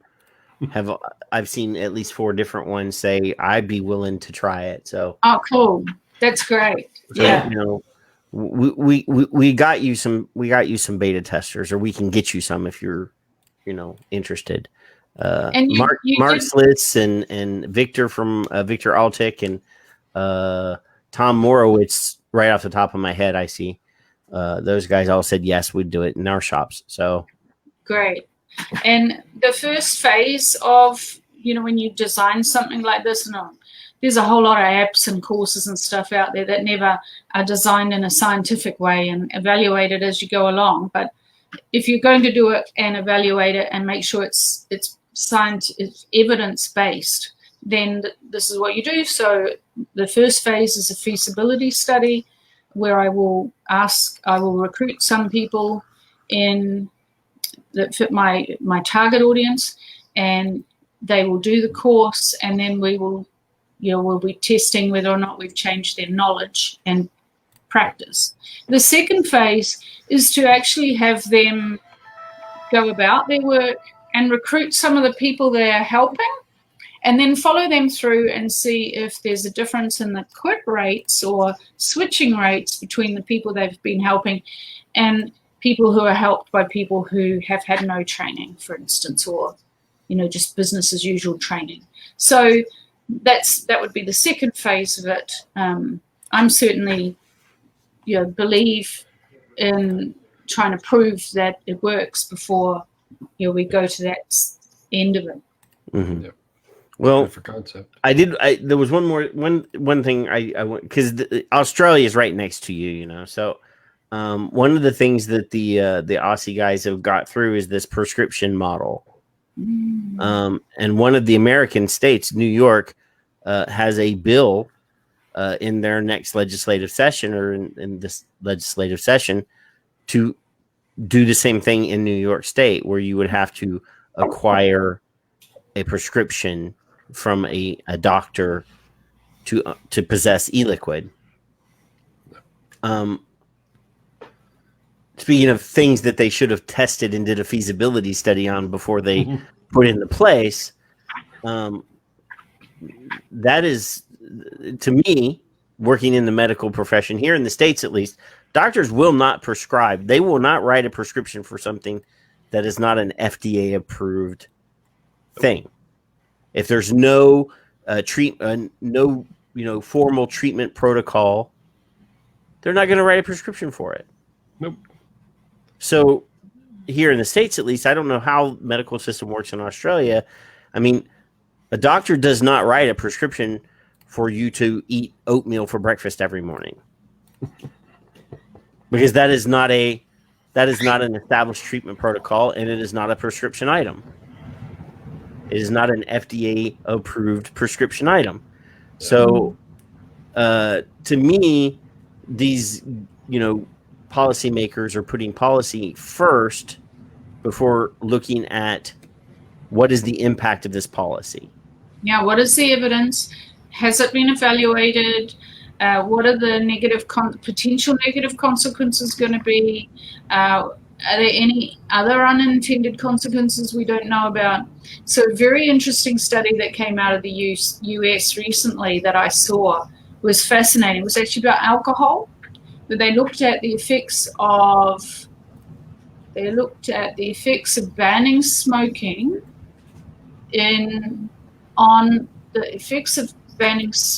on alcohol consumption or something. Mm-hmm. So it was smoke-free bans in pubs and clubs and where people drink. And it was quite a huge, actually it's really massive paper to read. It's almost like a thesis. And what they found was a 4% increase in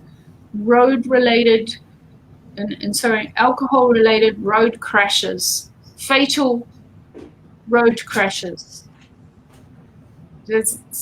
Smoking ban saved countless lives, something like that. No. No, I think it's the exact opposite is what she's saying. Yeah, There was an increase in vehicular deaths due to alcohol in places where there were cigarette bans. Yeah, so you have the cigarette ban in places where people are drinking, and More people died in cars. Died in alcohol-related road crashes, and they talk about why that might be. Now, another one in Australia that just came out, which was very interesting, similar type of kind of analysis, plain packaging, the standardized packaging, the pooey brown, green packaging, removing all of the colored branding, having just the name of the brand, but they all have to be the same.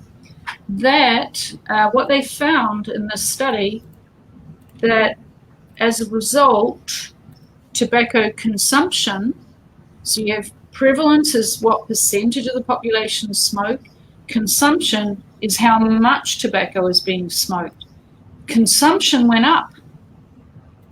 So, yeah, that's some of that, what we used to say plain packaging, but the official term is standardized packaging.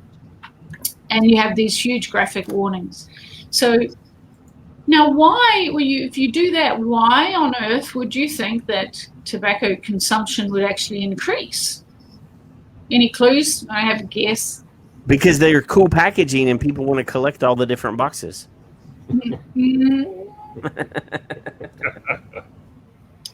The whole argument for this sort of plain packaging, for removing the tobacco company color branding and the picture of the holiday, the relaxation, the dream you're selling people.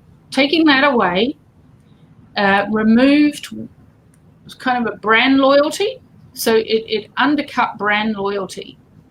Now, some of the brands that have the high brand loyalty, that's a value, right? If you're selling a product, brand loyalty is worth money. So we take the brand loyalty, we undercut that brand loyalty, we undercut that value. So people, why spend an extra $3 on that brand anymore when they just chop that $3 worth of value off it? So it enabled people to move from their brand they were loyal to a cheaper brand. Okay? You're going to move to a cheaper brand, you can afford to smoke more. And so this is what happened. And it's like, so policy, whenever they put forward a policy, an intervention or a program that they want to implement, there does need to be that research looking at what might be the unintended effects of this. It is not okay to put a policy in place that then results in a 4% increase in fatal alcohol-related road crashes. I'm sorry, unethical. Could you elaborate? I'm not sure if you can elaborate on this. If they had talked to smokers to begin with, could they have come up with that conclusion before the policy went into effect? Oh, no, I'm not going to. No, they're not going to talk to smokers. Well, they're all conflicted. Oh, okay. They're either conflicted or the effect that the nicotine has had on their brain. Well, that's right. That's true. They've lost the ability to make. My mental stability's not good. To make a decision, like it's addiction. So on the one hand, there's this recognition of addiction that, and then on the other hand, they're like, bang up the tax. If you really thought people are addicted, you would realize that just simply banging up the tax is not necessarily going to do anything. They're still going to smoke, right? Because they're addicted. But yeah, money's coming in. Here's another one, and I already talked to another scientist in regards to this, and I got his opinion. Very low nicotine combustible cigarettes. Oh, no. She just bowed her. You made her almost hit her mic. Okay, so My argument is you're reducing the one thing in those cigarettes that doesn't kill people and leaving all the other stuff in. And they're not going to be satisfied with just one. No. So they're going to smoke 2 or 3. Okay, so I have been involved in a small study in New Zealand looking at this. And I was not the lead author, but I was part of the study team. And we found people who did not want to quit. And we gave them a carton of the nicotine reduced. They're reducing the nicotine to very, very low levels. Theoretically, levels too low to maintain the addiction to be satisfying. So we gave people a carton and we said, try and smoke these first. And if you smoke your own, we just didn't need to know what happens. So I think it was only a very small feasibility study. A couple of people actually quit. And others, because of the price of cigarettes in New Zealand, we're giving people a free carton of cigarettes. So a lot of people just mixed up half and half. So whatever cigarettes they could replace to save money, they replaced with. So they smoked some with the high nicotine and wherever they could. The ones that the ones that are just a habit. People think they have some cigarettes that are just a habit. They're not doing it for the nicotine. It's you see a friend. Oh hi, how are you? Sit around coffee and smoke. So any habit ones, rather than doing it for the nicotine, they would use the denicotinized. So I just call them denics is the kind of term, denics. They would use a denic cigarette. And if they needed the nicotine, so the first one in the morning, they would smoke their own with the nicotine. So maybe 1, 2, 3. And then the rest of the day, they'd try to just smoke the denic. So we've got this people mixing it up.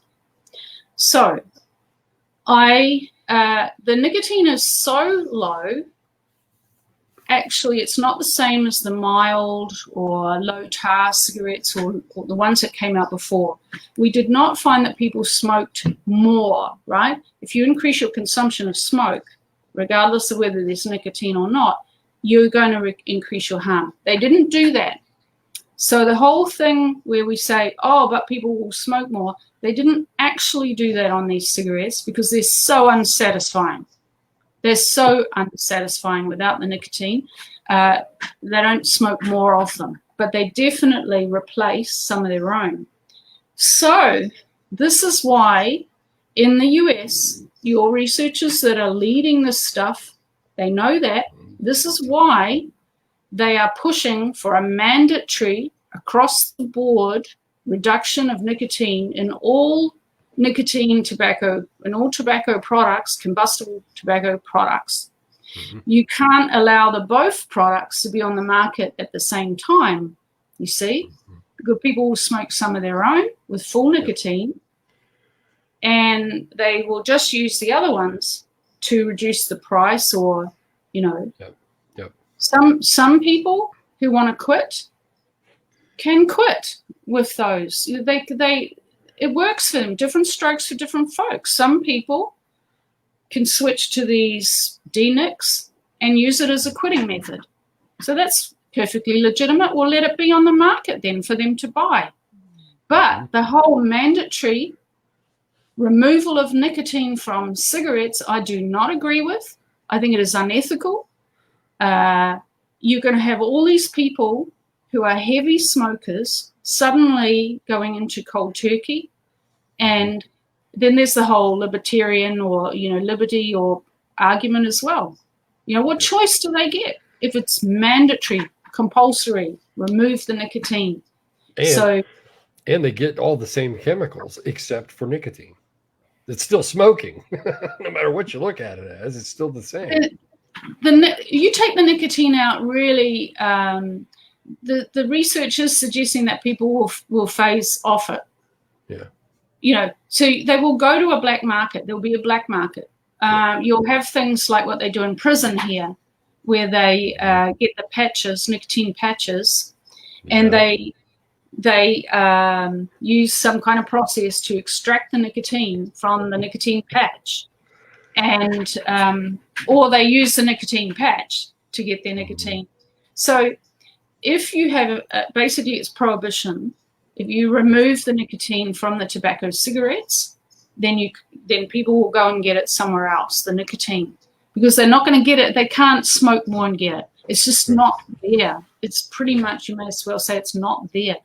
It will satisfy a habit thing. If someone's addiction or need or dependency on nicotine is so low, they occasionally have a cigarette just because it's a social thing. We call them chippers. You know, they might still smoke a cigarette that's got no nicotine. But for most people who smoke, the nicotine's got to be there or they won't do it. So the research does suggest if you had trapped everybody in a fake environment and you remove the nicotine from these cigarettes, it'll break. Their body's saying, I'm not getting what it's not working, it's not worth doing anymore. It's like, drinking, we've got this thing called seedlip, or Clayton's, I don't know if you've had a Clayton. It's like drinking alcohol and they've taken the alcohol out.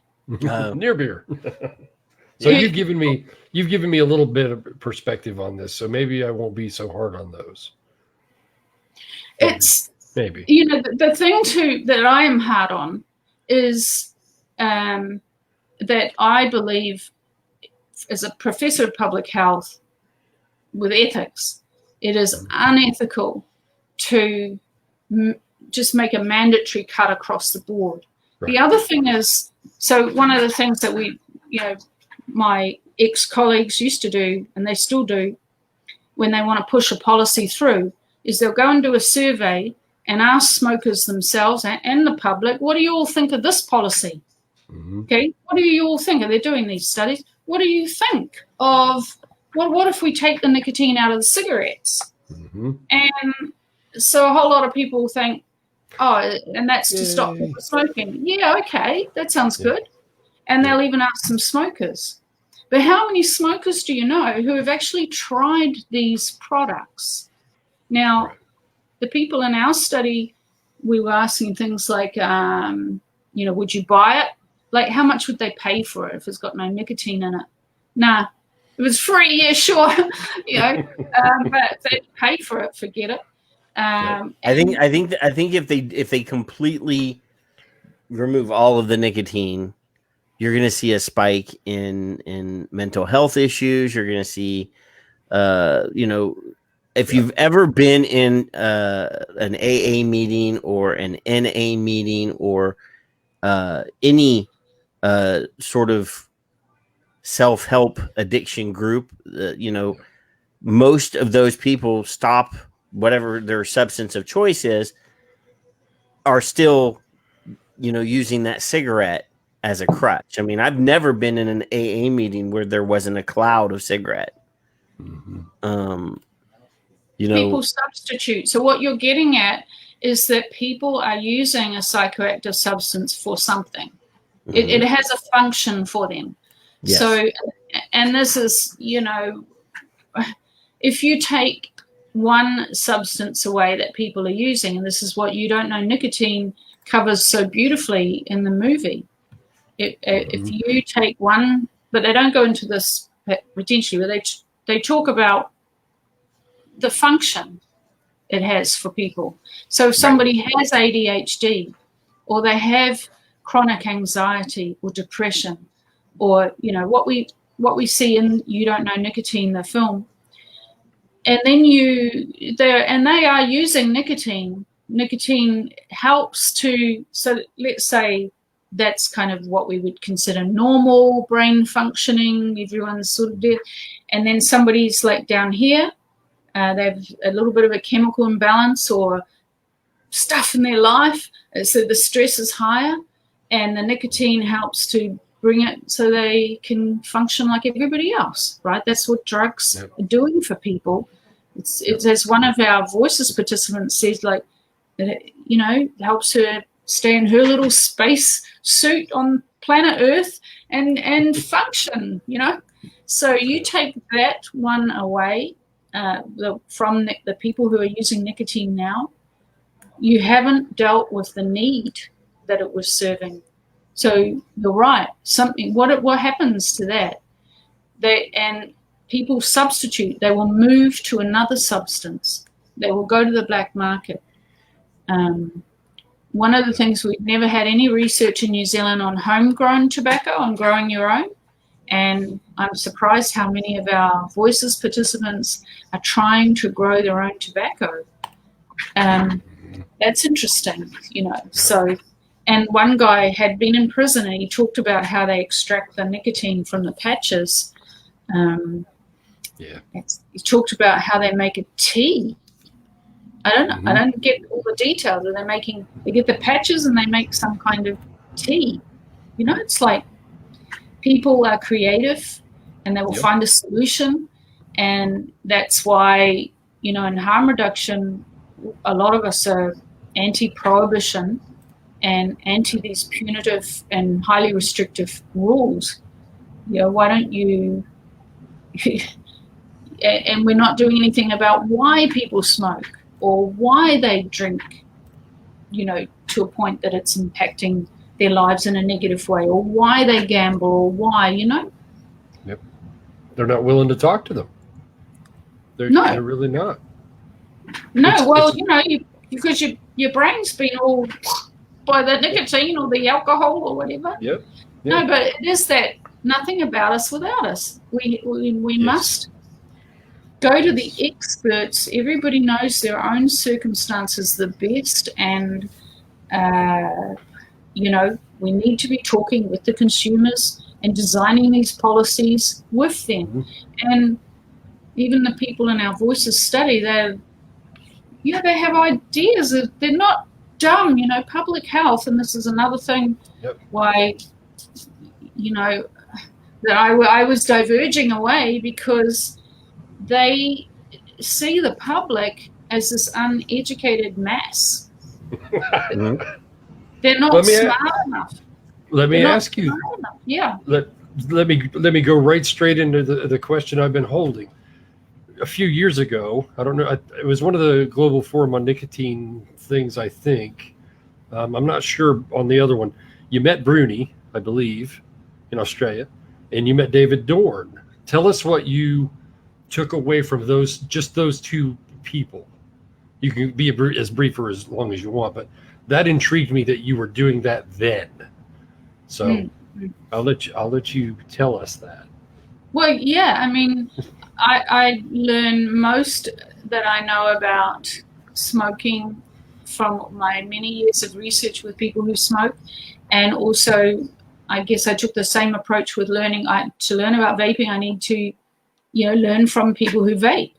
I even tried vaping without nicotine, because I was a smoker myself when I was young, and I remember how hard it was to quit back then. So I still remain a little bit like, oh, I don't want to be addicted to nicotine. But so I tried the vaping, but without the nicotine. And if it hasn't got nicotine in it, you just forget about it. It's not something that you're going to remember to do all the time. But I learned, Dave Dorn, I mean, he's coming from tobacco control, traditional tobacco control. I didn't have a very libertarian view. I was coming from that public health echo chamber where people, the public, are this uneducated mass, and they need us professors to tell them what to do. And although the Ottawa Charter of Health Promotion, I go back to that now. It's like, that was good. That was about empowering people, health education, give people the information, and they'll make, and they'll make their own choices, and empower them to make their own choices. And then after that, in the next decade, they chuck that out, and they're like, nah, we're just going to tell them what to do. And so then Dave is like, you do not tell people what to do, so that was great. And yeah, I'm really grateful for my education. Many hours of talking with him and all of the vapors I met at Global Forum on Nicotine. Also, the traditional tobacco control that I've come from was not harm reduction, was not supportive of harm reduction. It was a quit or die. There's no middle ground. So, for example, midwives were always, was frustrating for me, right? Because midwives were like, no, I've got to build a relationship with my client, and it could be, it's important that I'm respectful of her, and I'm like, no, she's smoking. You got to get her to stop smoking. They wouldn't do it. They wouldn't go the hard. You must stop smoking.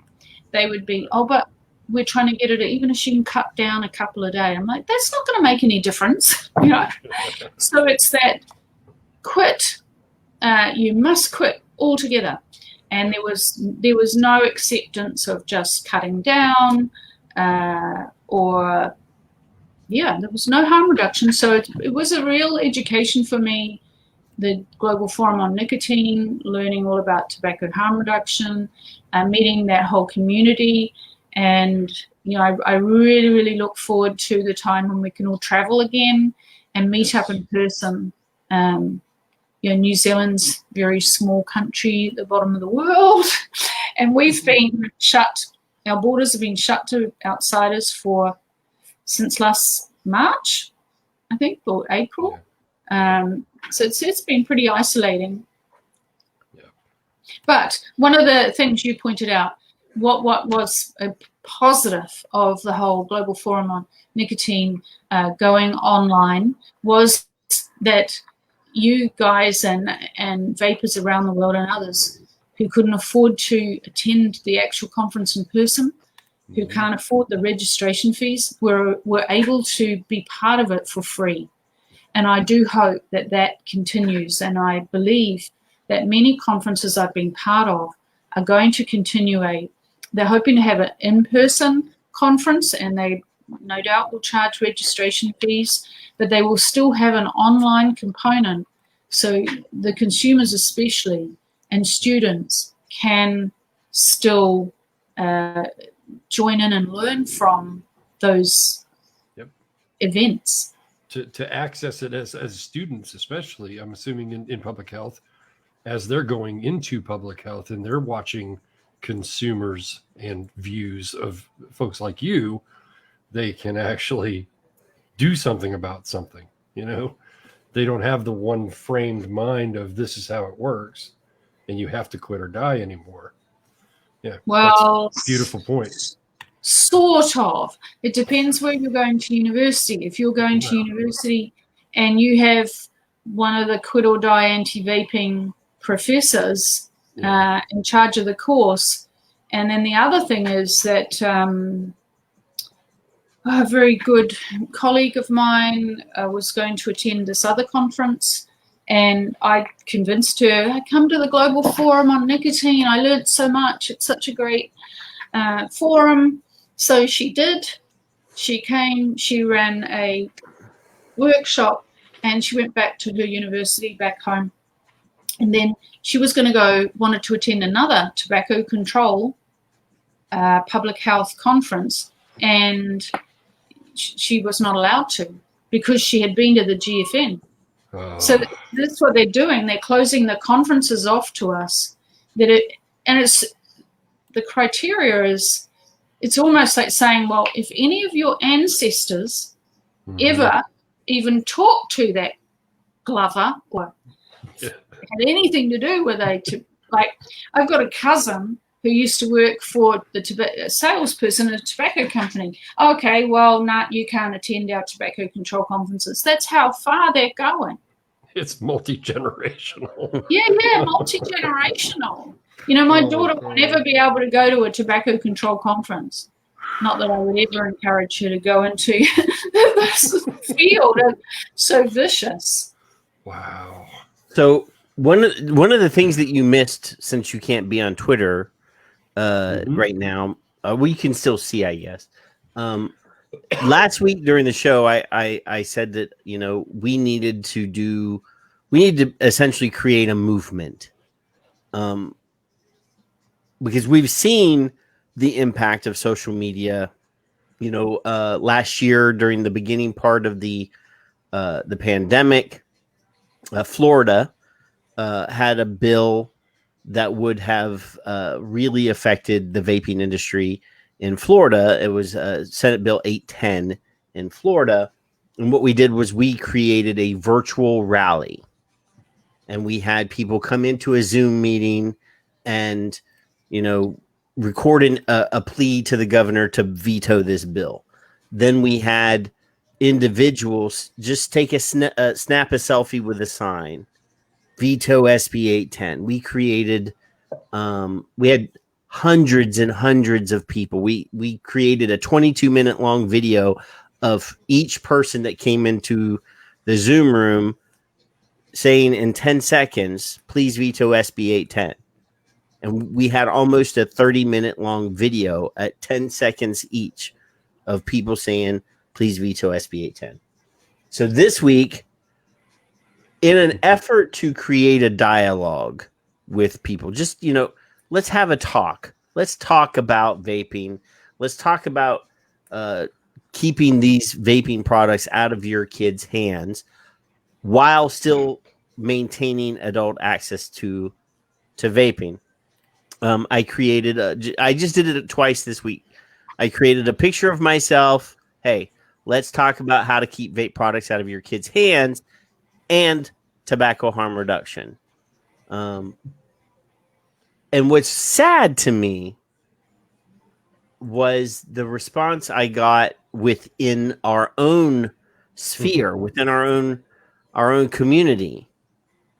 Because they're like, well, why are you, you know, why? One of the responses, well, you're just wasting your time, you know, talking to those same people that never listen. And I said, well, we've never had a conversation.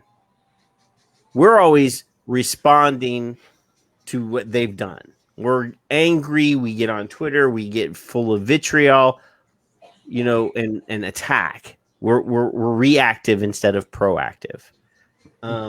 I had one person respond, well, you should be spending more time promoting DIY. And I said, we're never going to save millions, you know, massive numbers of smokers with DIY. I make my own e-liquid here. This is my liquid. I made this. This is mine. But I started by buying product that was convenient for me to buy. Mm. Yep. You know, we're splintered here. Like our own people were like, well, you know, why are you wasting your time? And I'm like, we've never actually sat down and had a conversation, like something you would sit over and drink a cup of coffee and let's chat about the problem and see if there's any way we can create a solution. Nobody has we've never done that. As far as I know, we've never just sat down and had a conversation. You know, could I have a conversation with the Here Turk about this problem? Maybe not. Maybe not.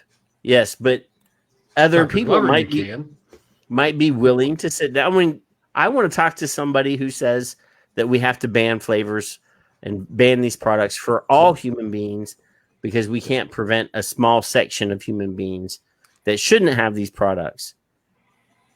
We should figure out a way to do it both. I mean, there's no reason why we can't. Yep, why not? But we've never had this conversation.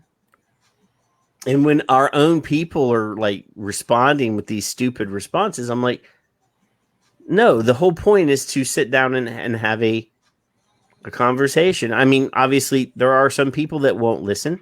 There are some people that won't engage. But eventually, somebody might respond to one of these tweets and say, okay, I'll talk to you. Yep. There are people who are not allowed to. Remember what they've done to me here in New Zealand. They're not allowed to have a conversation. True. They might get canceled too. But I mean, eventually we're going to have to figure out a way. I'm fixing my dog tags. Eventually we're going to have to figure out a way to try to engage with people that we would not normally engage with. Here in the States, obviously, we're in this next at least the next 2 years of this 4 years, we're going to be in a situation where the liberals are in charge of the presidency, they're in charge of the House, they're in charge of the Senate. If we intend on surviving those 2 years, we're going to have to talk to those people that we've, in our minds, said they're the enemy. We shouldn't talk to them. Because here in the States, the liberals are the ones that are anti-vaping. Or at least that's the flavor that we've been given. Did you see my vape prediction for 2021? I did. There's one person in that article that I can't. His name shall never be spoken on this channel, but I did. I did actually read everything but that one. So, given what's just the whole Twitter suspension, I'm very sort of want to be very careful about making any kind of political, or it would be seen to be sort of wading into saying anything political. But my prediction for the vape prediction for 2021 was about the personal is political. And that's going back to my university, radical feminist days, when we used to always say the personal is political. Mm-hmm. And a lot of people don't understand that. What does that mean? They don't. And many smokers are also like, there's nothing political about whether I smoke or not. And a lot of people think there's nothing political about whether they vape or not. So let's put it another way. What if your government was anti-eating donuts? And they said, okay, that's it. We don't want you to eat donuts anymore. No more donuts. Yeah. And you're going to go like, F off. Oh, I didn't say the whole word though. F off. If I want to eat a donut, I'm going to eat a donut. Yep. Okay, so what political ideology in saying F off, if I want to eat a donut, I'm going to eat a donut, what political ideology is that more like? Mm-hmm. Right? Well, I mean, I don't think there's that. I don't see. The thing is that whole idea that there's a line and everybody on this side of the line is pro vaping and everybody on that side of the line is anti vaping is bullshit. It is complete and utter bullshit. There have been anti vaping bills that have been authored and promoted by Republicans. There are anti vaping bills that have been authored and promoted by Democrats. It's an artificial division that we've just perpetuated. And then since we've perpetuated it, we've never really engaged in a dialogue with those people because we were told and we had it in our heads, they're our enemies, so let's just ignore them. And we're not going to be able to do that. We're not going to be able to continue to do that.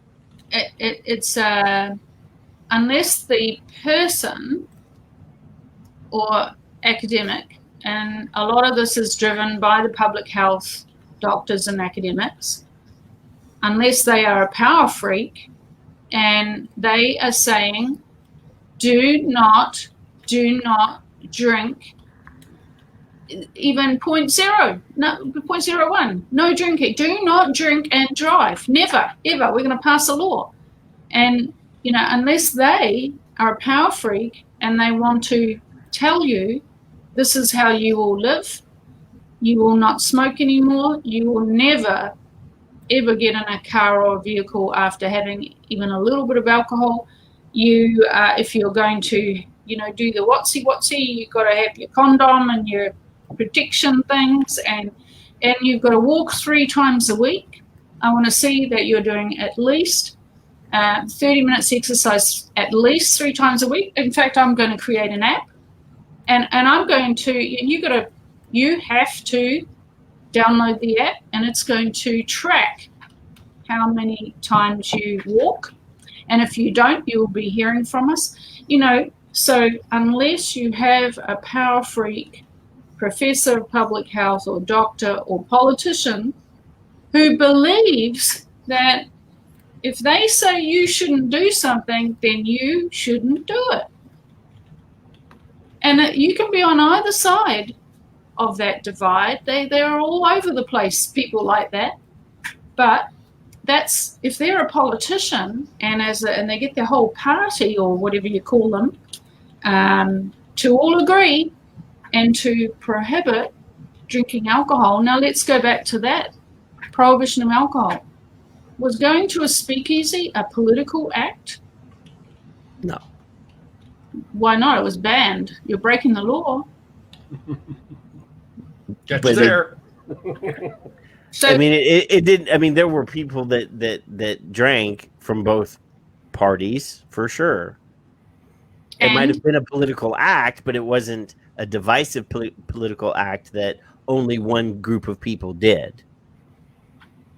But the people who were in control and wanted that, you know, like you had a whole lot of people being disobedient and breaking the law. So sometimes when people protest, okay, the other one, I love that one about was it New York subway, and they banned you couldn't take your dog on the subway unless the dog was in a bag. Do you know that one? I mean, if you can search the internet, there's some fantastic like pictures.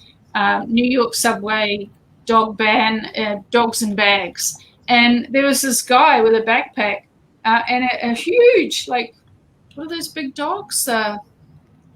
Saint Bernard, Marmaduke one though. Great Dane. Great Dane, yeah. Yeah, he had a Great Dane in his backpack, right? So is that a political act? In sometimes the time like we're in now, there may be a law, and sometimes people, if they break a law deliberately, they deliberately break it. Sometimes it's an act of protest.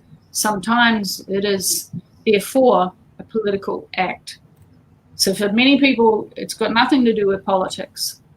But if your government bans vaping and you vape, then there's a certain element of what you're doing becomes a political act of protest. Yeah, I mean, we've been flying the pirate flag on this channel for quite some time, and we've been very vocal. No vapor will be left behind. No smoker will be left behind. And we will do what we have to do to make sure that they don't get left behind. Unless they want to be. Unless they want to be left behind. Well, I'm not gonna like jam a mod or a vaping device into their mouth and hold the button down and make them inhale. That would never happen. Well, that's an ideological difference. You wouldn't do that, but there are people, academics, doctors, and politicians who would do that. Oh yeah. And that is where you start to see this ideological difference. And so what's going to happen going forward? I think that with the Liberals, as they are known, being able to push through policies without very much resistance, or there may be resistance, but there's no power to it because they have the dominant vote. I think that what we will start to see now from tobacco control is a real push now towards the end game in banning the sale of tobacco. Very hard to imagine that could ever happen in the US. But well, no, I mean, they legally cannot. They cannot ban the sale of tobacco here. Well, same thing in New Zealand, but they won't care about that. They're going to try it anyway. It doesn't matter that 267 pieces of legislation will have to be rewritten. They don't care. Well, no. They actually in the States we have the Master Settlement Agreement, which is not law. It is a legally binding contract with teeth. The states will never, ever, ever legally be able to ban the sale of cigarettes in the United States. But Patrick, it's great publicity to say it. I mean, they entered into a protective agreement with the tobacco companies 46 attorney generals in the United States signed an agreement with these tobacco companies and agreed that the states will never, ever, ever completely ban the sale of cigarettes in the United States. They Forever. Yes, it's in perpetuity. They can make it difficult. They can ban flavors like they're doing. They can control the sales. They can increase taxes. But the thing is taxes don't hurt the tobacco companies. No, it hurts the user most. It hurts the users. And the thing is that there are many, many other countries in the world where tobacco control can try and do this. We don't have a master settlement agreement. No. New Zealand has a number of investment laws that protect foreign investors and foreign businesses who want to come in and operate here. We have, we're members, trade agreements. There are trade agreements. So there are many sort of pieces of legislation or international trade agreements that would also prevent New Zealand from at the moment, actually saying to a foreign tobacco company or supermarket company or whatever that import and sell tobacco here, that you can't do that anymore. That doesn't matter. They're still going to try because it's that virtue signaling. It's that frightening the people. It's about frightening people who smoke. Control. Many, many people in New Zealand believe that smoke-free 2025, they already think that when we get to 2025, the government is going to ban smoking altogether. They don't know that it's 5% or below. That gets dropped away. As you said, Kevin, it's, it sounds great to say it. So it's an illusion, but that's what will now be pushed. And I think this is, again, the politics are going to come into it because some politicians, that would be ideologically offensive to them. Prohibition is ideologically offensive to some politicians and to some political ideologies. And to the other side, it's like, no. Well, we're gonna make the decisions that we think are best for them. Yeah. If left alone completely, snus, vaping, patches, gum. Patches and gums can work. I'm not against those either. And now you've given me another view on lower nicotine cigarettes. So I'll lay off of those guys a little bit, but I have my reservations. But you're smarter than me, so I'll take your advice. The idea that if you leave the consumer alone, the consumer will bring the smoking rate down on their own, and the attrition rate or the quit rate will skyrocket, and the smoking rate will plummet just by people telling the damn truth, which you do. Yeah, and I mean, that's all that is. Yeah, so if the evidence is clear that a lifetime or decades of smoking has resulted in all of these people getting cancer, heart attack, stroke, or whatever, and you give people that information, you provide it in a way that is understandable to them, then, a lot of people will go, okay, lots of our participants and our voices, they go, I know that smoking is bad for me. But, before vaping and snus, snus was banned, it's banned now, well and truly, and they just said it was banned before. But before these risk-reduced alternatives existed, there was no alternative. It was seen to be quit or die. And then you had smoking cessation support and all of that. Now there's a plethora of risk-reduced alternatives, product substitutes, and that are risk-reduced.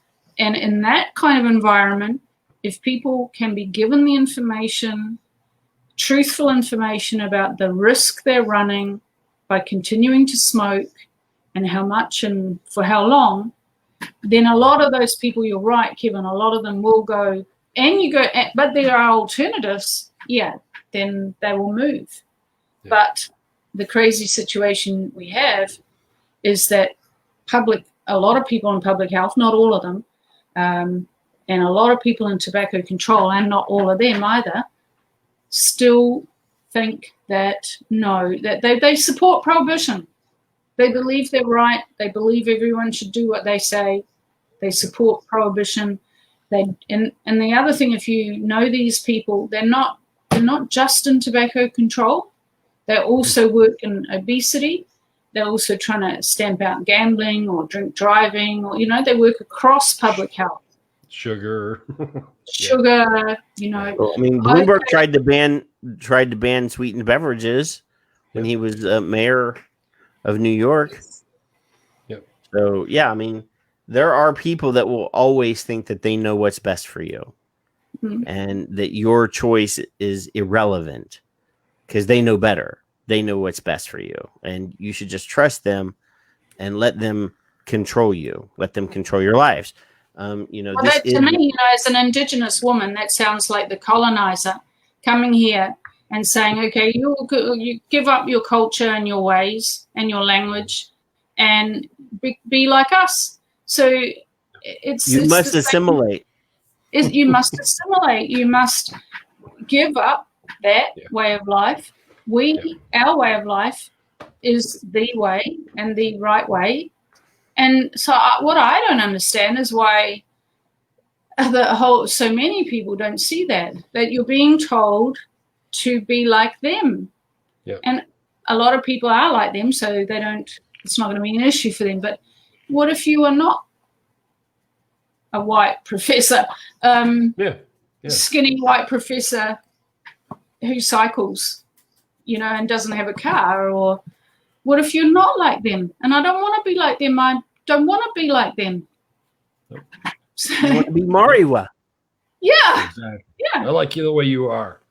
I'm trying to, I will never give up trying to learn our language that they tried to stamp out. They used capital punishment to stop our people the children from speaking Māori language, and all sorts of things that were done to Native American people as well, and First Nations people of Canada, and Indigenous people all around the world. They're the most marginalized people. The best way to control the people is to crush their individuality, to crush what's different. And the fear of the other is still prevalent today. We still see well, you're not like us, so go over there. Yep. Smokers are the other. Yeah. Go over there. You're not part of us. We don't want you in our society. Go to the curb. Go over there and hang out with the people of your smoking tribe. Yeah, be ashamed. Feel shame. One of the crucial first things that colonizers do, it is what you said about crushing the culture, it's you've got to break the family structure, isolate and divide and conquer. So what is? I'm starting to go into the whole political thing there about what's actually happening on a very wide, across the board scale. If you look at it, with all of these divides, all of the different topics where people are for or against lockdown or not, or etc., which gets you suspended from Twitter if you go talking about those. One thing I was seeing on Twitter is people were tweeting they'd just been to Christmas dinner or Thanksgiving with family, and they'd all got into a big row. And, I've seen people tweeting that their relationship is breaking up, because it could be whatever the dividing issue where you have to be either for or against. Well, okay, what happens if while you weren't watching, your partner was watching some program and decides to become anti-Maori masks and you were for masks, or vice versa. Yep. And then so we actually have people, relationships are breaking up, families are breaking up and being divided over, it could be masks, it could be vaccination, it could be, you name it. It's the, fight du jour, it's whatever, okay, let's give them this one to fight over. And then there's all the fisticuffs and everything, the breakup. So what it comes down to is our connections. We have to protect our connections with each other, with our families. And whoever they are, the colonizers or another country trying to take over, or political influences. Mm-hmm. If you bust up, you isolate people, divide and conquer, break up the family relationship, your family connections, the love with your family, that keeps you sane, that keeps you able to... Well, no, there are some people that the family drives them insane. Yeah. There are some people. Just saying. Well, there's a lot more now, I can tell you, with all of these... You mean be stuck inside the house with the same people for months on end? That will drive you crazy. Yeah. There apparently were quite a lot of divorces with the first Chinese lockdown. A lot of breakups after that. So it always comes back to look after your family relationships, your connections with friends and family. In terms of we need to have a conversation. We need to hang on to how to talk together, even if we disagree on something. And that's all being sort of changed to no. If you think that, then we can't be friends, or if you think that, then you can no longer be a scientist. Yeah, I mean, we've gotten to the point now where an ideology, whether that's a political ideology or who you voted for, or what social media platform you use, or what color your damn car is. I didn't know that one. Can cause people to, I mean, I've seen I'll get political. It's my fucking channel. I've seen a lot of people posting on the internet, well, if you voted for Trump, you're done. I've seen politicians go on TV and say, we need to make a list of the people that supported this thing so that we can shame them, or we can cancel them. We've gotten to the point now where we're so fragile that when there's somebody that has we used to have this thing called discourse, where people that had different ideologies or different opinions could sit down and talk. And that's one of the reasons why I did the Facebook or the Twitter thing. We need to learn how to sit down and talk to people that don't agree on the same things that don't agree with me. Instead of going to the point where we have to... About respect. Yes. Yep. We can not have the same opinion and still converse and still talk to each other. I didn't vote for Trump. I think he's a fucking horrible president. But I am not going to cancel you because you did. I'm not going to believe that you are no longer of value because you voted for somebody I didn't like. That is the most ridiculous and most infantile reaction. And it will ultimately destroy us if we let it. Well, it's a tribalism. It's about trying to create a tribalism again, like you belong, which tribe do you belong to, and then having intertribal conflict. And it's pretty frightening. I think that and I think I do see a lot of people say, well, I'm out of here. I'm going to leave this platform and that platform. And again, I made a tweet about that the other day. Well, it must be new. I made a tweet about this the other day.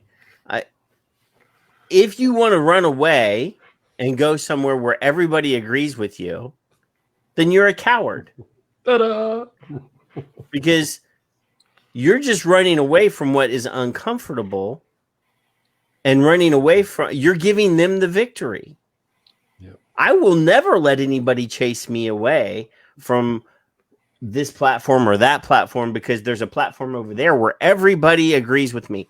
I don't want to be in that world. No. I don't want to live in a world where everybody believes the same things I do. No, that's right. That would be pretty boring. Yeah. There's no color in that world. It's self-serving, but it's boring. I mean, that's just a circle jerk. That's just a bunch of people giving each other head. I'm sorry. It is literally a pat on the back. Thanks for literally Mutual admiration society. That's what yes, it is. I mean, all it is, oh, well, you're so awesome because you believe the same thing I do. And, oh, no, you're awesome because you believe the same thing I know. Fuck that. Difficult, struggle is important. It's what makes us who we are. And part of that struggle is learning how to cope with people that don't have the same opinion as me, that think in a different way. It's all about power and control. It's all about the people that get in and try, and they're keeping themselves there. And, so we have people who were, ooh, the rich, ooh, the evil empire companies or whatever. And then they get into power and then they immediately start doing whatever, changing laws to ensure that they don't lose that power and that they then become that. So I don't think there's anything new kind of going on, but the fact that we are so connected with so many, we have the internet, we have social media platforms connecting us to a whole lot of people that really, Well, before the internet, when there was a disagreement that, you and I couldn't have a disagreement because you're on the other side of the planet. And if we spoke on the phone or you wrote an op-ed in the newspaper that somehow got published here and I read it and I got angry, I would have to go home. I would have to get a piece of paper. I would have to write my response. I'd have to put it in an envelope and mail it to you. And we had a cool off period. And you get home and you're like, I don't want to fucking waste time writing that woman in New Zealand something. Screw it. It's done and over with. No. It's so easy now. Yep. You write something I don't like. Oh, motherfucker. I can get my phone out and I can tweet you instantaneously. And there's no cool down period. There's no period like, is this worth my effort? Exactly. Yeah. And so I think that, human behavior is still pretty much the same. This has been going on for a long time. I'm not going to give you a whole lot of books this time. But there was one I did just read, which Brent Stafford, when I was on Regulator Watch and we're chatting after and before, he told me about this book called, is it The Kingdom of Speech? Mm-hmm. And so I did just read that. And one thing that has been really helpful for me, given the suppression of science, the attacks and ad hominem attacks and all of the sabotage, which I see as commercial industrial sabotage, to knock out a competitor, it's not just about being an ideological competitor, because there is money in it, the research funding, the awards. They're now giving awards to people who have less experience and qualifications than me for the same thing that I've done for 30 years. But they can't give me the award because that will look bad for the society, I get nominated for them, but they're like, no, we can't do that. So, we'll find another Indigenous person to give an award to or something, So I'm not saying that that's why they got it and I didn't. But it's happening. I will not get any more awards. I will not get any more research funding. So it is about money, not just ideology. And I've forgotten what I was saying. So we're going for, I've nearly used up your whole 3 hours, guys. That's okay. Be quiet, Patrick. What I do want to tell you is if you haven't, and I don't think you did before, watch the chat. There's a lot of support in here for you, and they love you. Period. Yeah. Everybody. We didn't tell you. There's a button on the right-hand side that says live comments. No, you didn't tell me that. You can actually see Damn it. what everybody's saying. Now you can't respond in there, but you can actually read all the love. Damn it, Patrick. And I forgot to bring that up in the pre-broadcast discussion.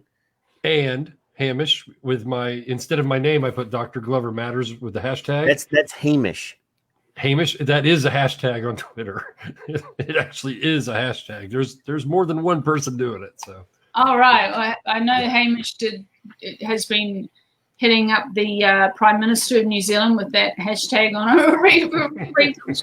But it's the most important thing is I'm buckling down, or can I use the term? It's time to bunker down. No, hunker down. I am slamming it here with my work. I'm trying to get our research results out there. Also, as the tobacco section editor of the Harm Reduction Journal, been getting a lot of really good articles from scientists who are not, I guess they have enough confidence and standing in their own right that if they put a paper to Harm Reduction Journal where Marewa Glover is the editor, they're like, so it's and others won't. They won't put the paper there because I'm there. They won't review a paper if I ask them to, and some will. I've been, I'm really impressed. Some people are like, I'm not going to be controlled by this, the impact of this, smear her, and then other people are afraid of the, the saying, shit sticks. You throw shit at the fan, then everyone gets it all over them. So it has that effect if somebody, an ad hominem attack on me, on Derek Yuck, on Fas Linos, on Jerry Stinson. You throw shit sticks, and it's like a fan. Everyone's like, whoa, I'm going to stay clear of that. To a certain extent, students, I think that it was said that students are even avoiding they can't study this topic. It's too dangerous for their career. So that's bad for science. And status quo. We will keep going. Keep going. We're going to keep supporting you.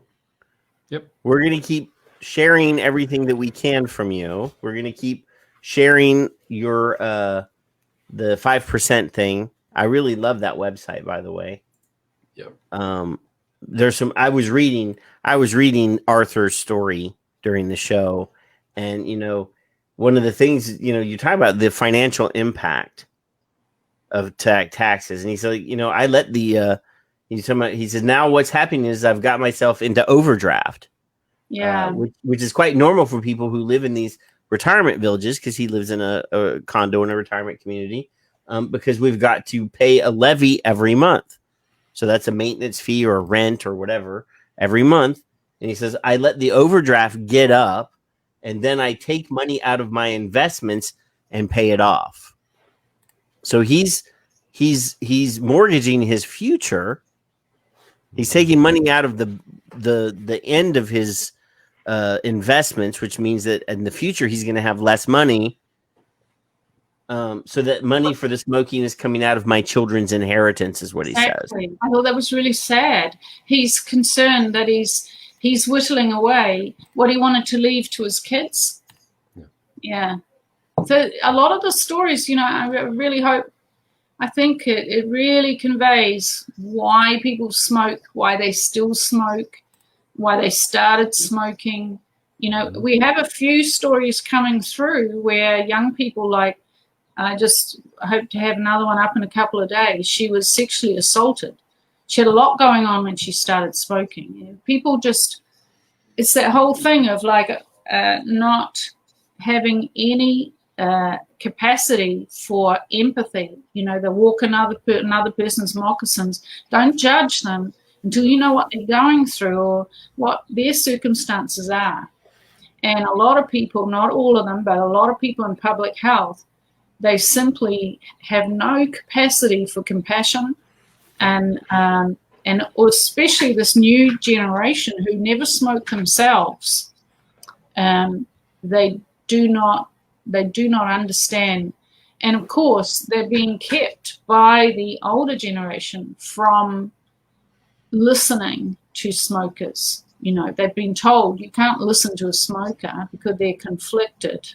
Yeah. They're going, We've always done it this way. So, and they're way over there because they're not one of us. So, and they're not allowed to come to the conferences, right? You know, like the Framework Convention, Tobacco Control, Conference of the Parties. Even if consumers go there, they're now locked out of the Conference of the Parties, and not even. So this is a travesty. So the rules are being changed to protect the echo chamber. There was another book I just tweeted about that. I hope that wasn't what got me suspended. About where will man take us? It's about technology. And in the very front of it, he starts saying that our echo chambers are shrinking.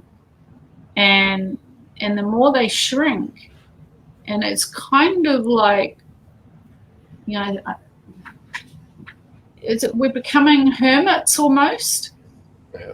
We may not be hermits in the sense that we don't have a partner and kids and this and that, but if our echo chamber shrinks so much, we're almost a hermit in our own little bubble. Mm-hmm. Like we had the whole term, our little bubbles and COVID bubble. Yep. That's becoming more and more a reality. And then they don't know how to understand what other people outside are saying. They're never exposed to it. So your whole idea of a conversation, and that's why I would say read widely. What I did, which probably is what got me in trouble and suspended, the algorithm, Twitter brought in this algorithm, and it decides what posts you probably want to see. And so, yeah, you open your feed and it's like all the same people and all the same stuff. And I'm like, but you have it, at the moment, you still have the choice to go to see all. Yep. And up the top on the right, it's got the little star. So if you click on that, you can see the whole lot, whatever's vomiting out onto Twitter. Or if you go back home, then they'll only show you what they think you want to see. Facebook does it as well. And so this is how your echo chamber shrinks and shrinks. You begin to think that the rest of the world think just like you do. And yes. That therefore you're all, and you must, that's an illusion of consensus is developed. Well, everyone else on Twitter thinks the same way I do. So we must be right. So I was like, no, I need a broader audience. I'm going to follow people across the spectrum so that I keep an eye on, the broader, what's happening in the world, different cultures, different beliefs, different political thinking, Mm-hmm. I want to understand what's happening. So I need to, read the lay of the land instead of go back in your bubble. But I do want to say, I do understand if people run away. I do. Everyone has their own circumstances. They maybe have a job to protect. They maybe have kids. And even this whole thing, this suspension, I was like, what happened in America? I'm like, how far is this going to go? And I had a chat with Steve, my partner. I'm like, do we need to start thinking about how are we going to protect our daughter's future? Like you talked about having a bolt hole. Yes. How many people are thinking this way? Are thinking like, we need to start thinking about how bad it's going to get. If we end up on the wrong side of the fence, if they go, no, you attack. Yeah, you do not belong here anymore. Now, I will say this. I live in Texas.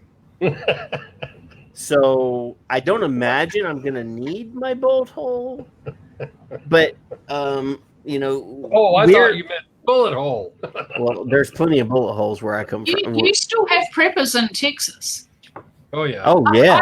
I watched that program. That Oh Netflix yeah. No. You got to realize that Texas. We like to think that we're the freest state because we have more guns per capita here than anywhere else. Probably. We have. They're probably never going to let me back on Twitter just because I heard that. I mean, we literally. It's written into the Texas Constitution. Each state has their own constitution.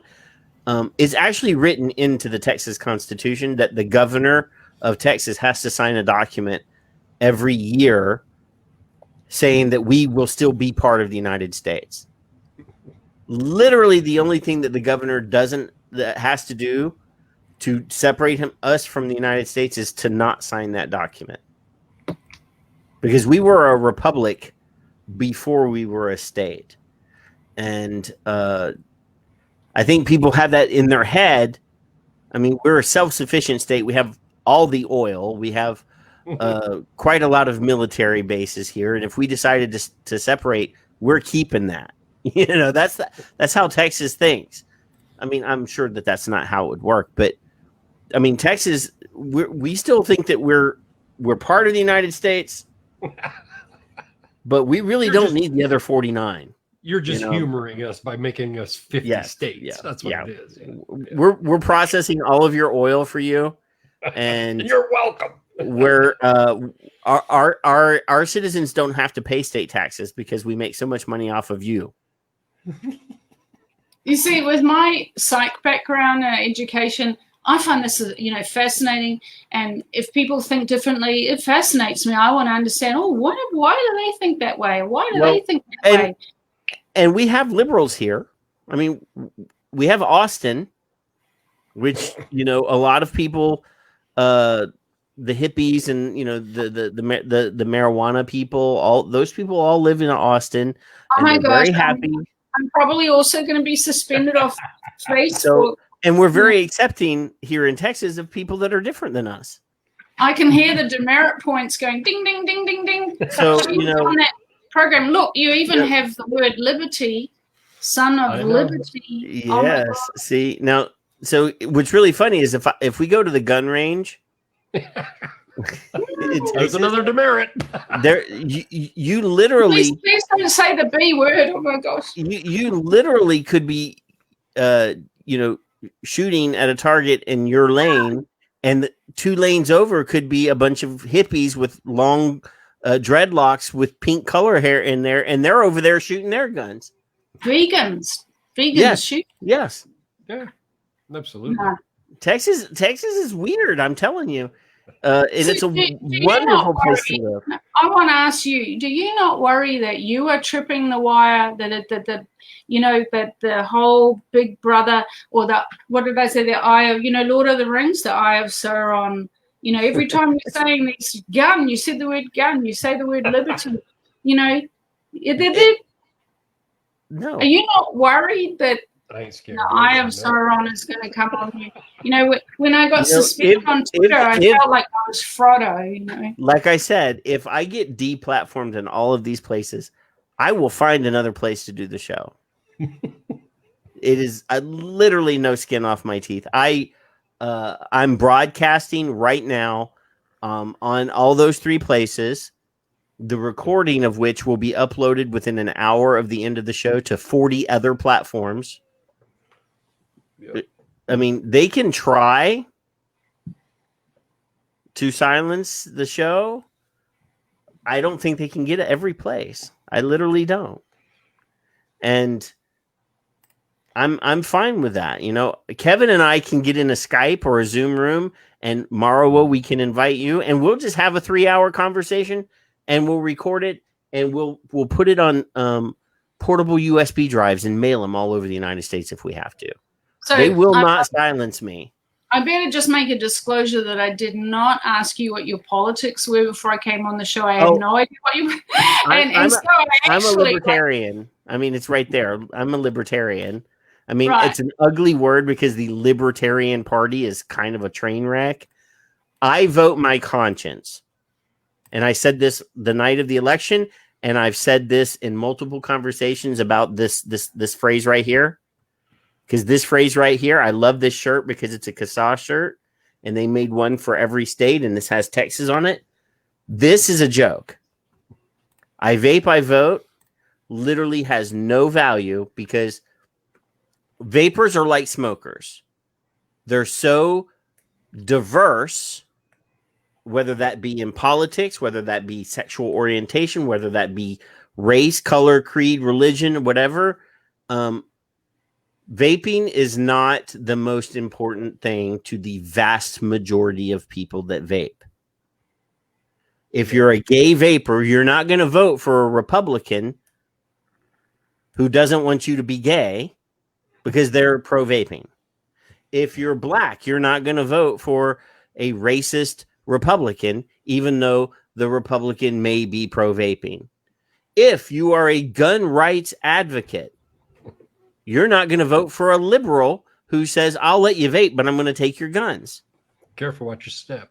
So yeah, exactly. It might be time for me to go because vaping is very important to me and Kevin and other people, but it is not the most important thing, and it should be to a lot of people because there are so many other hot political things that people are really focused on, whether that be racial equality, whether that be sexual equality, whether that's LGBTQ plus. I don't know if I'm getting all of those in there. Those things are going to be more important to some people than others. So we're never going to be, and I'm sorry if I'm hurting. I've already said this multiple times. So this is not the first time they've heard this. We're not the political force that we want to be because of all the smokers come from every demo. I mean, the vast majority of them are poor, uneducated, some of them mentally ill, people of color, the First Nations people, Black people, those people are by and large not always going to vote the way that's politically expedient for them for vaping, at least in the current environment. So yeah, I mean, you can ask me my political affiliation. I always vote for the candidate that is best for me. I'm unaffiliated technically. I'm not registered as a libertarian. I have voted for libertarians. I have voted for Democrats. I've voted for Republicans because I look at who the hell I'm voting for and I decide if that person is best for me. I think that would be the book I'm reading, which is Where Will Man Take Us? I think. I'm sorry, I can't remember the author at the moment, but I can send you the link. And one of the other things he said is with technology, one of the technological advancements that could happen, and I think that it would be really useful for it to happen soon, or sooner rather than later. But we just had a couple of referendums in our last general election here. One of them was about legalizing cannabis, and the other one was about euthanasia bill. And so, but still pretty much we all went to our physical. A lot of people vote by mail, and then you go to your physical voting booth and you have the form and you tick the box.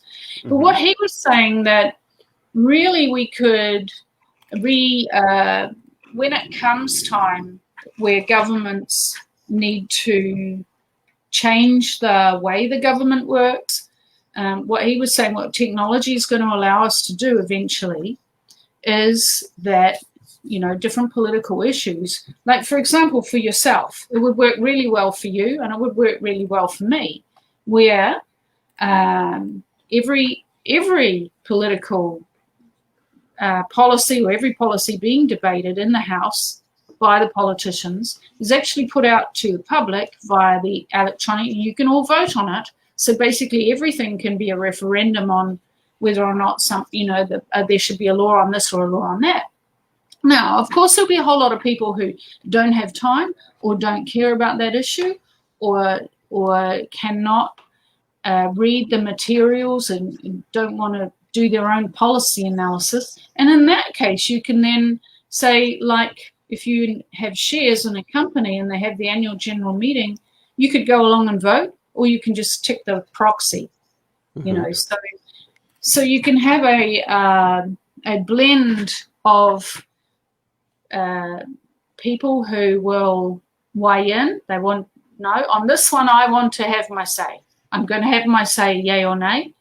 And so the technology will allow for you to have your say on every single policy. And where you don't want to have your say, it will revert to the representative that you voted for. So they, rather than being our representatives, who for many people, the representative does not represent them at all. But so you get to vote for a representative, and they can do your proxy vote for you. Yeah. And when something is really important to you, then you can vote if you want to. And you get a blend of what does the public actually want, like the referendum, and what does the proxy or the representative then say. It would be really interesting to find out when that book was written, because now this is kind of funny. There's a TV show called The Orville. It's a science fiction TV show. Yeah, they do it on that, don't they? So they went to a planet where everything that happened was everybody had to carry around a phone, and they had a little badge. That's right. I remember everything that. everything was voted on by social media. Oh, and it was a nightmare. I'm just you know, they can ruin somebody instantaneously by downvoting them, you know. That's right. So that is what they call mob rule. Yeah, and Ben Elton wrote a book. It's fiction. I think it's called Blind Faith, and that is all about that. It's like, that's very good as well. That's awful. That's quite scary, actually. So where will man take us is by Atul Jalan, and it was published in 2019. So he's really looking at how we will use technology going forward, whether it's nanotechnology. And of course, I'm interested in it because of vaping as a technology. And in smoking cessation, there's like wearables now are being designed to help people quit smoking. Yeah, presumably. my watch tells me that I have to get up and move every so often, and really get up and move, Daddy. That's right. We'll have I was going to do an iProd, right? So in the watch, it would have the iProd built into it, and would actually a needle vacuum. And that would tell you to get up and move, or I have a Galaxy watch, a Samsung watch, and I do home health. So I'm driving from one building to, because we have multiple locations, and I'll get to where I'm going, and I'll pull up because everything's electronic, the paperwork, everything's electronic. I'll log into my computer, and by the time I turn the key off in the car, my watch will go, get up, move. It's time to walk. Get up, move. Like, you're worse than my wife. Okay,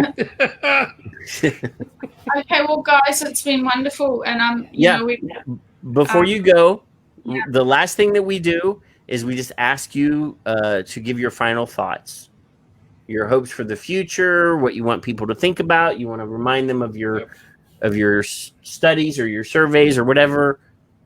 This is the time for you, and then you can say goodbye. Well, I because I have been currently suspended from Twitter, and to make sure you don't miss out on my work that's coming out on my website, you can, I think it's, what do they call it, subscribe on my website. So you can subscribe, you can register your email, and then when we put out research results, I don't spam you. I'm not, it's very rarely, or when I get a paper come out or a report come out, I do email people and say, hey guys, we just had this come out. So that's one way to make sure that you don't miss my work. and then I hope I get back on Twitter. But I must say that really the environment is changing. The rules are changing. I think we're all there to connect with each other and and help each other in our different advocacy journeys, or what we all want a better world. We all want a better world. It's just we don't agree on what is better. We don't all agree. So I don't care. I do care what people think, but I respect that people have to come to their own positions and thoughts, and that's going to be different depending on people's circumstances, their access to education, what education they got. At the moment, we're very lucky to be alive in this time, and democracy is fragile. And there's another book I read about that a couple of years ago. It's a very small book, just trying to remind people about how fragile democracy is, and everyone just sort of thinks that it's going to continue the way it's been. We've been living in peacetime, and so reconnect. Let's stay connected. Focus on your families. Make sure that you look after your relationships with each other and your friends. And what you said, Patrick, if you've lost the guidelines on how to have a conversation without, I think really you have to focus on respect. Try and understand the other person's position, and try and understand where they're coming from, and respect that they have different circumstances. They may make a different choice. We're not all the same. Our brains are not all the same. Yeah. And it would suck if it was. Yeah. And as much as I love you guys, I don't want to be like you. I don't want to, So I just want to keep being like me and keep pursuing. I wouldn't want to talk to me for 3 hours. I don't even like you, and I hate me. It's been great. Look, I'm sorry if I, took up all the time. It really is very isolating, this whole COVID experience, and being cut off. Not, I have my family, I have friends, but this lockdown experience has been incredibly isolating. So it is like having to be a hermit, and I really look forward to when I can travel again. Hopefully I'll be able to afford to travel and meet up with people and have a hug and have a sit down and have a drink together and chat and have a conversation. Human contact is people are gonna, the first time that they're gonna get a hug after a year of being locked up. Yeah. They're gonna you see it in people are like, well, okay, how do we do this now? How do we human contact? Like, I don't want to prolong you too long, but I mean, my job as a therapist is, I'm a physical therapist, but during this lockdown, I've been the only human being that these people have actually been. I've been in the room with them. I've had to lay hands on them. Not like a faith healer, but I've actually touched my patients. It's part of my job, is I have to do that. And when I don't have appointments, I just go door to door in the facility because I'm allowed in their rooms. So I put my PPE on, I walk into the room, and I sit down and I talk to them. Yeah, thank you. Because yeah, and I do that. That's how I drum up business. I was giving people a heart if they were like, some people on there, they're virtually suicidal. They're saying that there's some stuff people say on there is like, oh my gosh. Yep. And so it's a platform, it's a place where we connect and where we can give people a hug. But the anti-spam, amplification rule might mean just be a bit careful about. You can't go around hugging everybody, you know. It's a platform that can be publicly anonymous too. It's scary. Yeah, because you can report somebody and they don't even know that you reported them. Yeah. Yep. That's the thing, is they can lynch you and they don't even have to be there.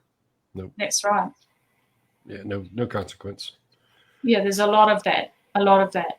And that's just simply dishonest. You know, I'm on there as me with my real name. I'm not a bot.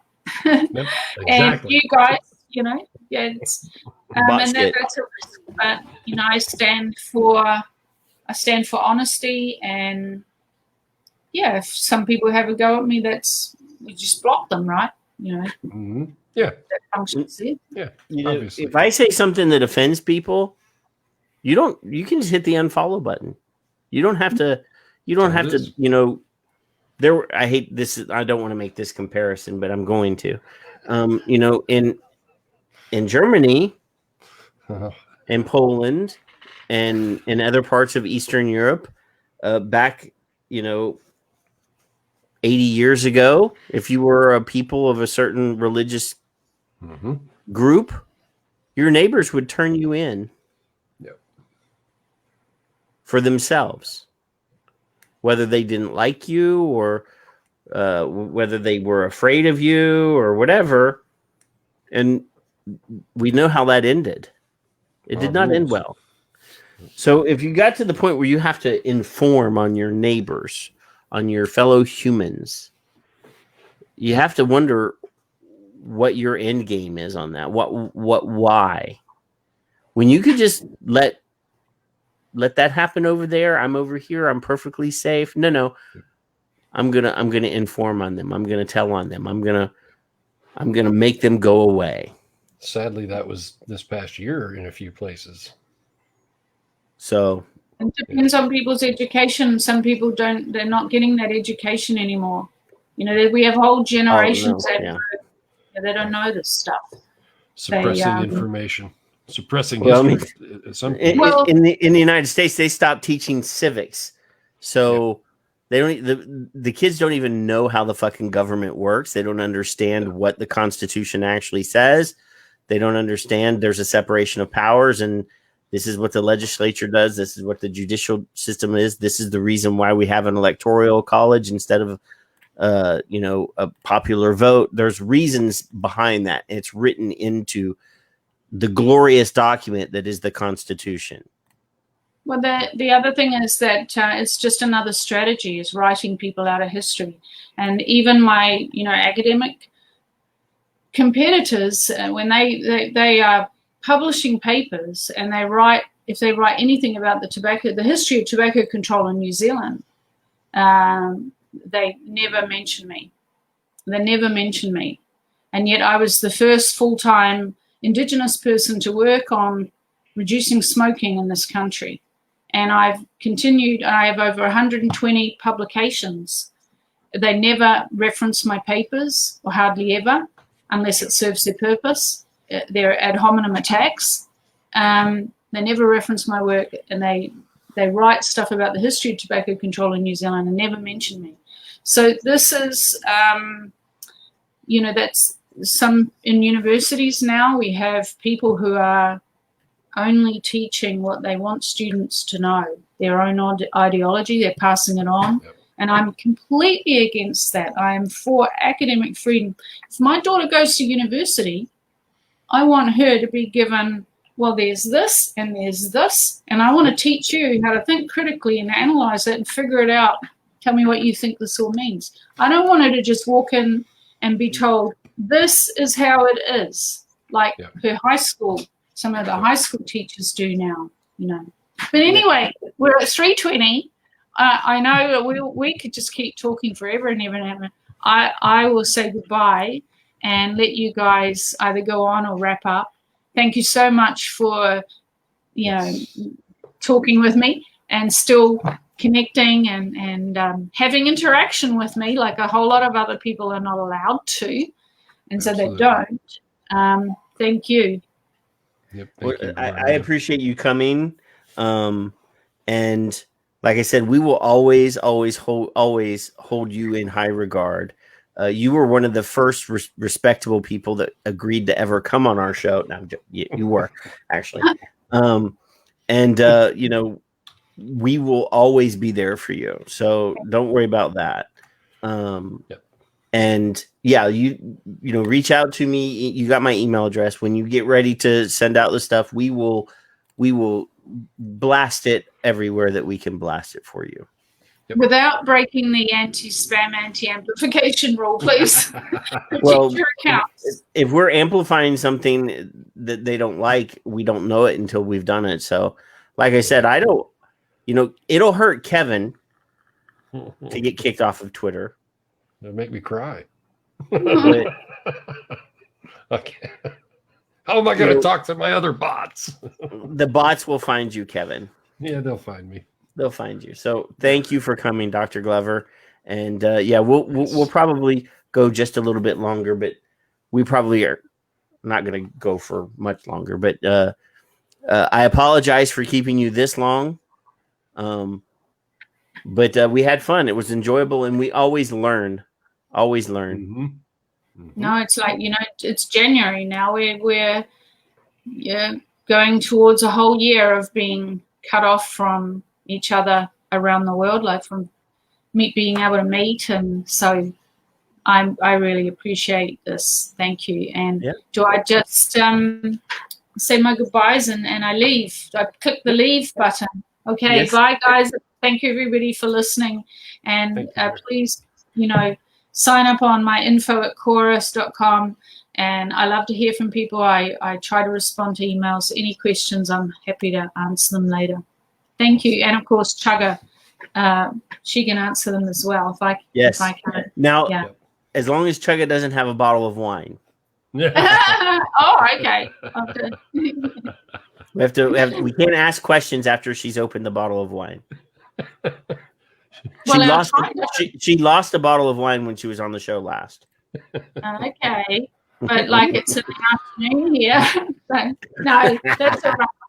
Okay, guys, good on you. Keep it up and stay strong and stay well. You too. Thank you. Bye. Bye. Oh, that was lovely. What a pro-human. Oh my goodness. We you know, Kevin. I don't like Kevin, your damn hat either, by the way. It's bugging me all night. Get a real freaking hat. I don't like those hats. If there can't be a you don't know nicotine. I'm joking. I have this hat, but it's really hot. Now I like you again. All right, it's really hot. Kevin, what? I don't know. I forgot what I was going to say. Don't rob me. Oh! I did alluded to the fact. I'm alluded to the fact that we have the next few 3-4 weeks of shows already planned out. Yes. Already planned out. So next week the guest is a surprise. But the good news is Kevin got a microphone. That's right. Which means, because I said that if we got a sponsor for next year, that I would buy you a microphone. So yes, everybody can assume that Smoke Free Radio will be here for an entire another year. That's right. Even if we get deplatformed, you may have to go to Spreaker, and we can broadcast live on Spreaker, and that's fine. That's how we used to do things. If we ever get kicked off of all of the other places all at the same time, so we're not going anywhere. Another cool thing, I acquired a Funko this week of the Black Sabbath album. I don't like you. I don't like those either, but that's okay. Black Sabbath, man. Wow. So next week's guest is a secret yet. We will announce it next week. But then the week after that, this is very exciting. Senator Holly Hughes from Australia, who was the chairperson for the Senate Select Committee on Nicotine. Bring your own drop bears. Will be a guest. We've already arranged it. Everything's done.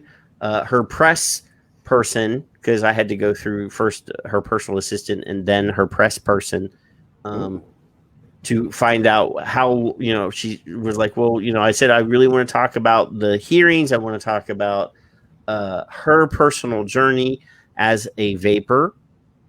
Yep. During her researches into vape or into this nicotine thing. She actually got with Colin Mendelsohn, who walked her through the process, and he got her a prescription, and she is now a vapor.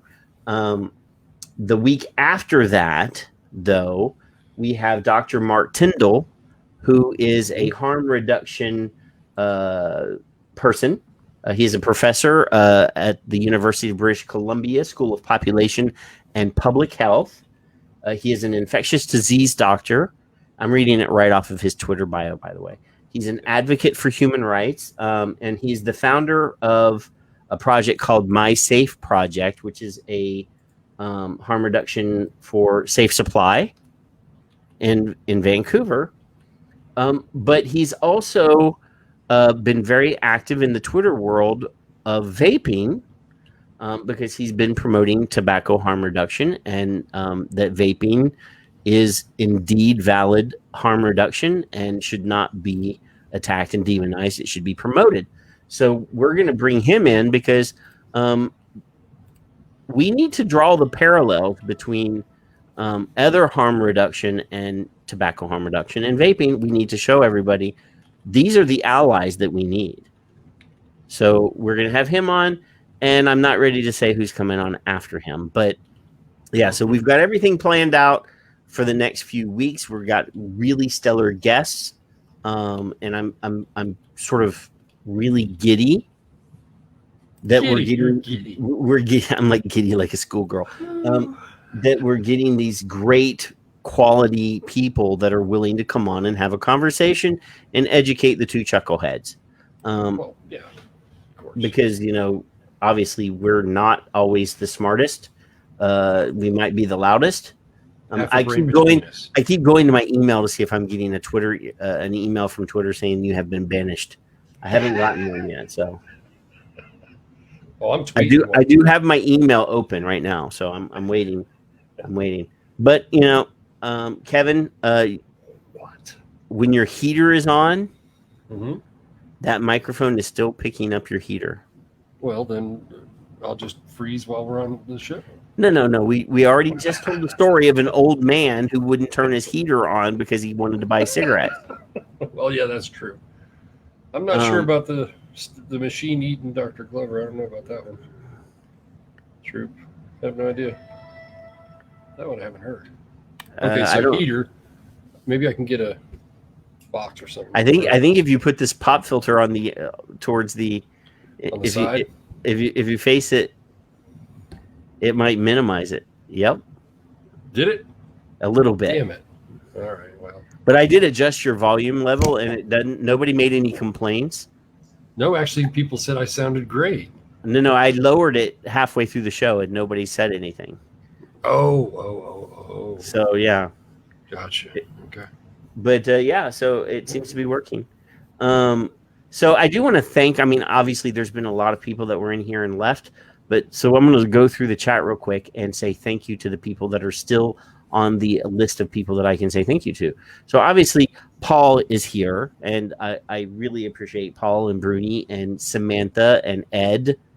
I don't really want to say I appreciate Ed, but okay, I appreciate Ed. And he's old. He's not going to hear you anyway. Chugga and Bruni and Mark and Edward Hubbard was in Periscope, and Troop, my bro Troop, and Will Webb. And I saw Victor was here earlier. He had to leave. Monty's here. I'm a parent, and if my kids want to experiment with nicotine, I would prefer it be with vaping. I would never promote that, but that does make sense to me. I think I've said hello to all these other people that are so far here.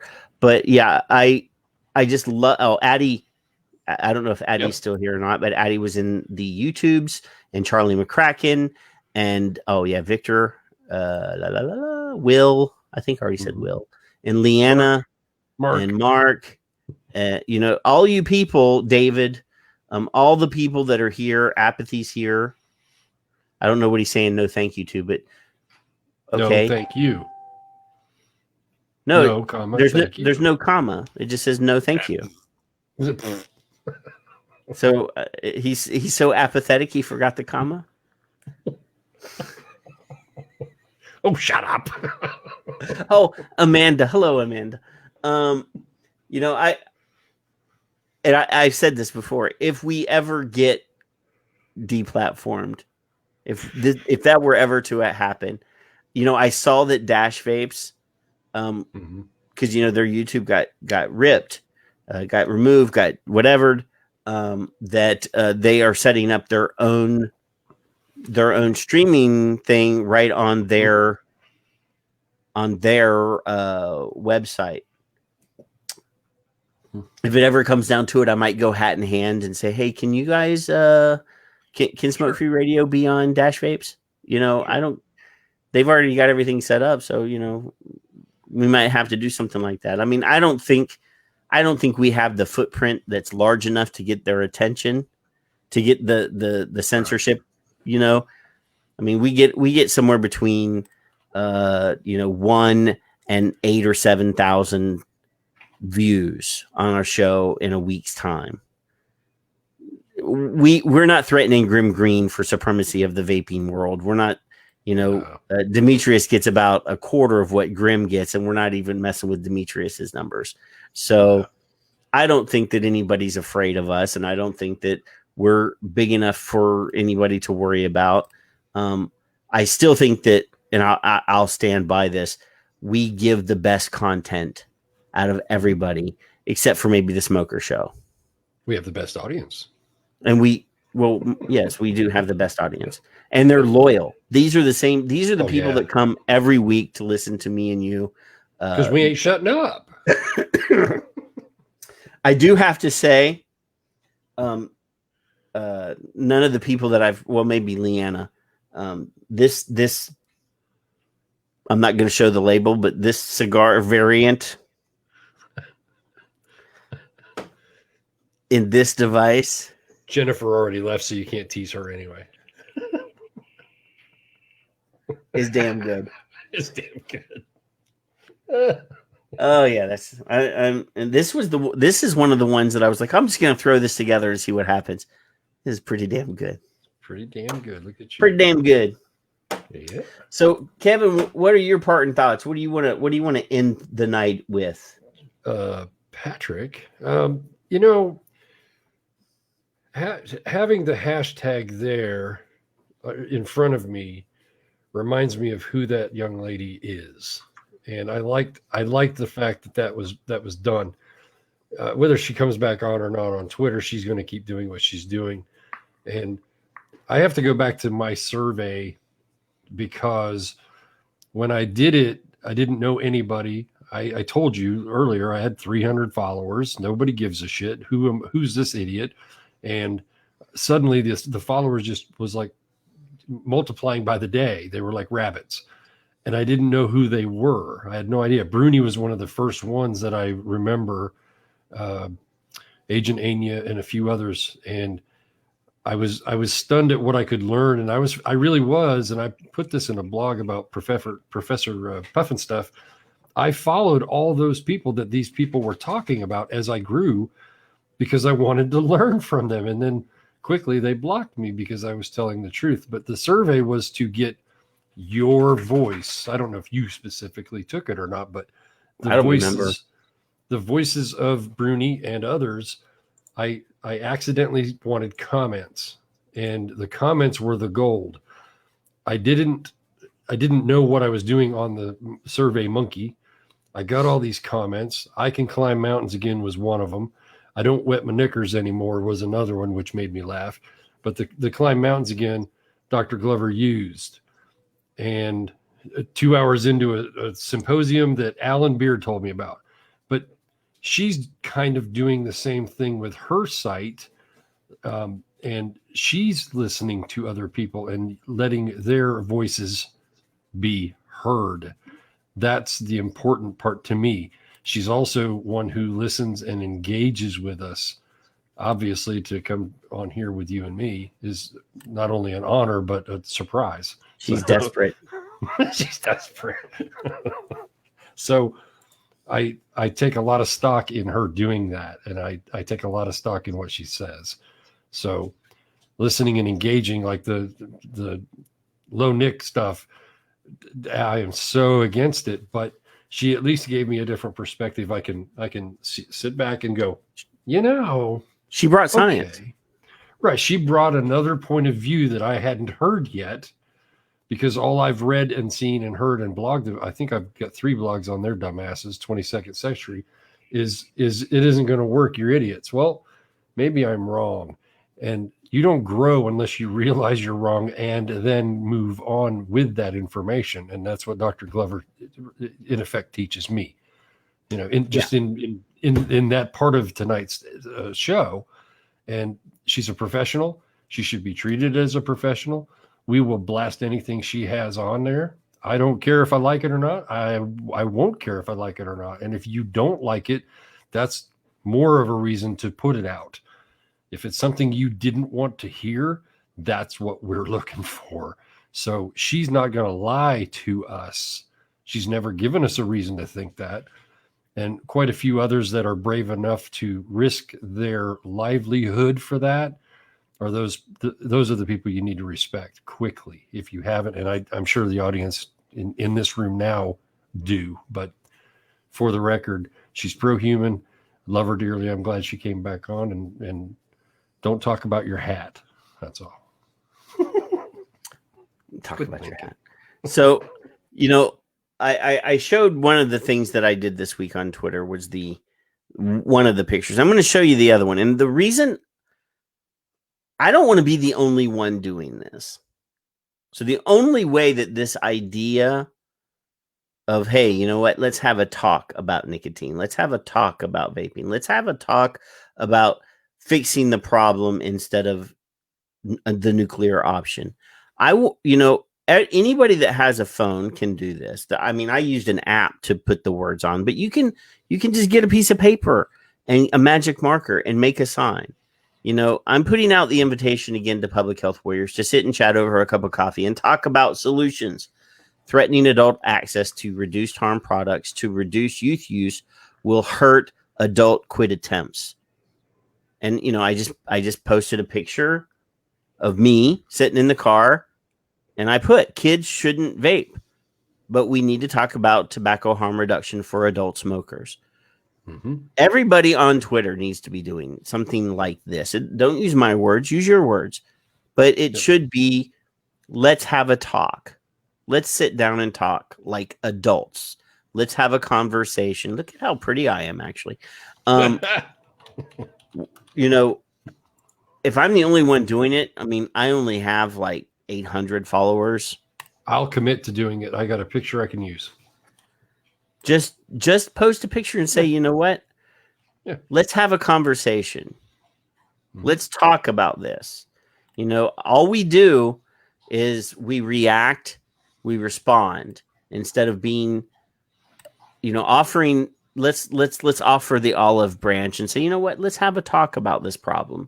Let's see if there's a solution other than taking away access to adults. Let's figure out a way to control access to kids.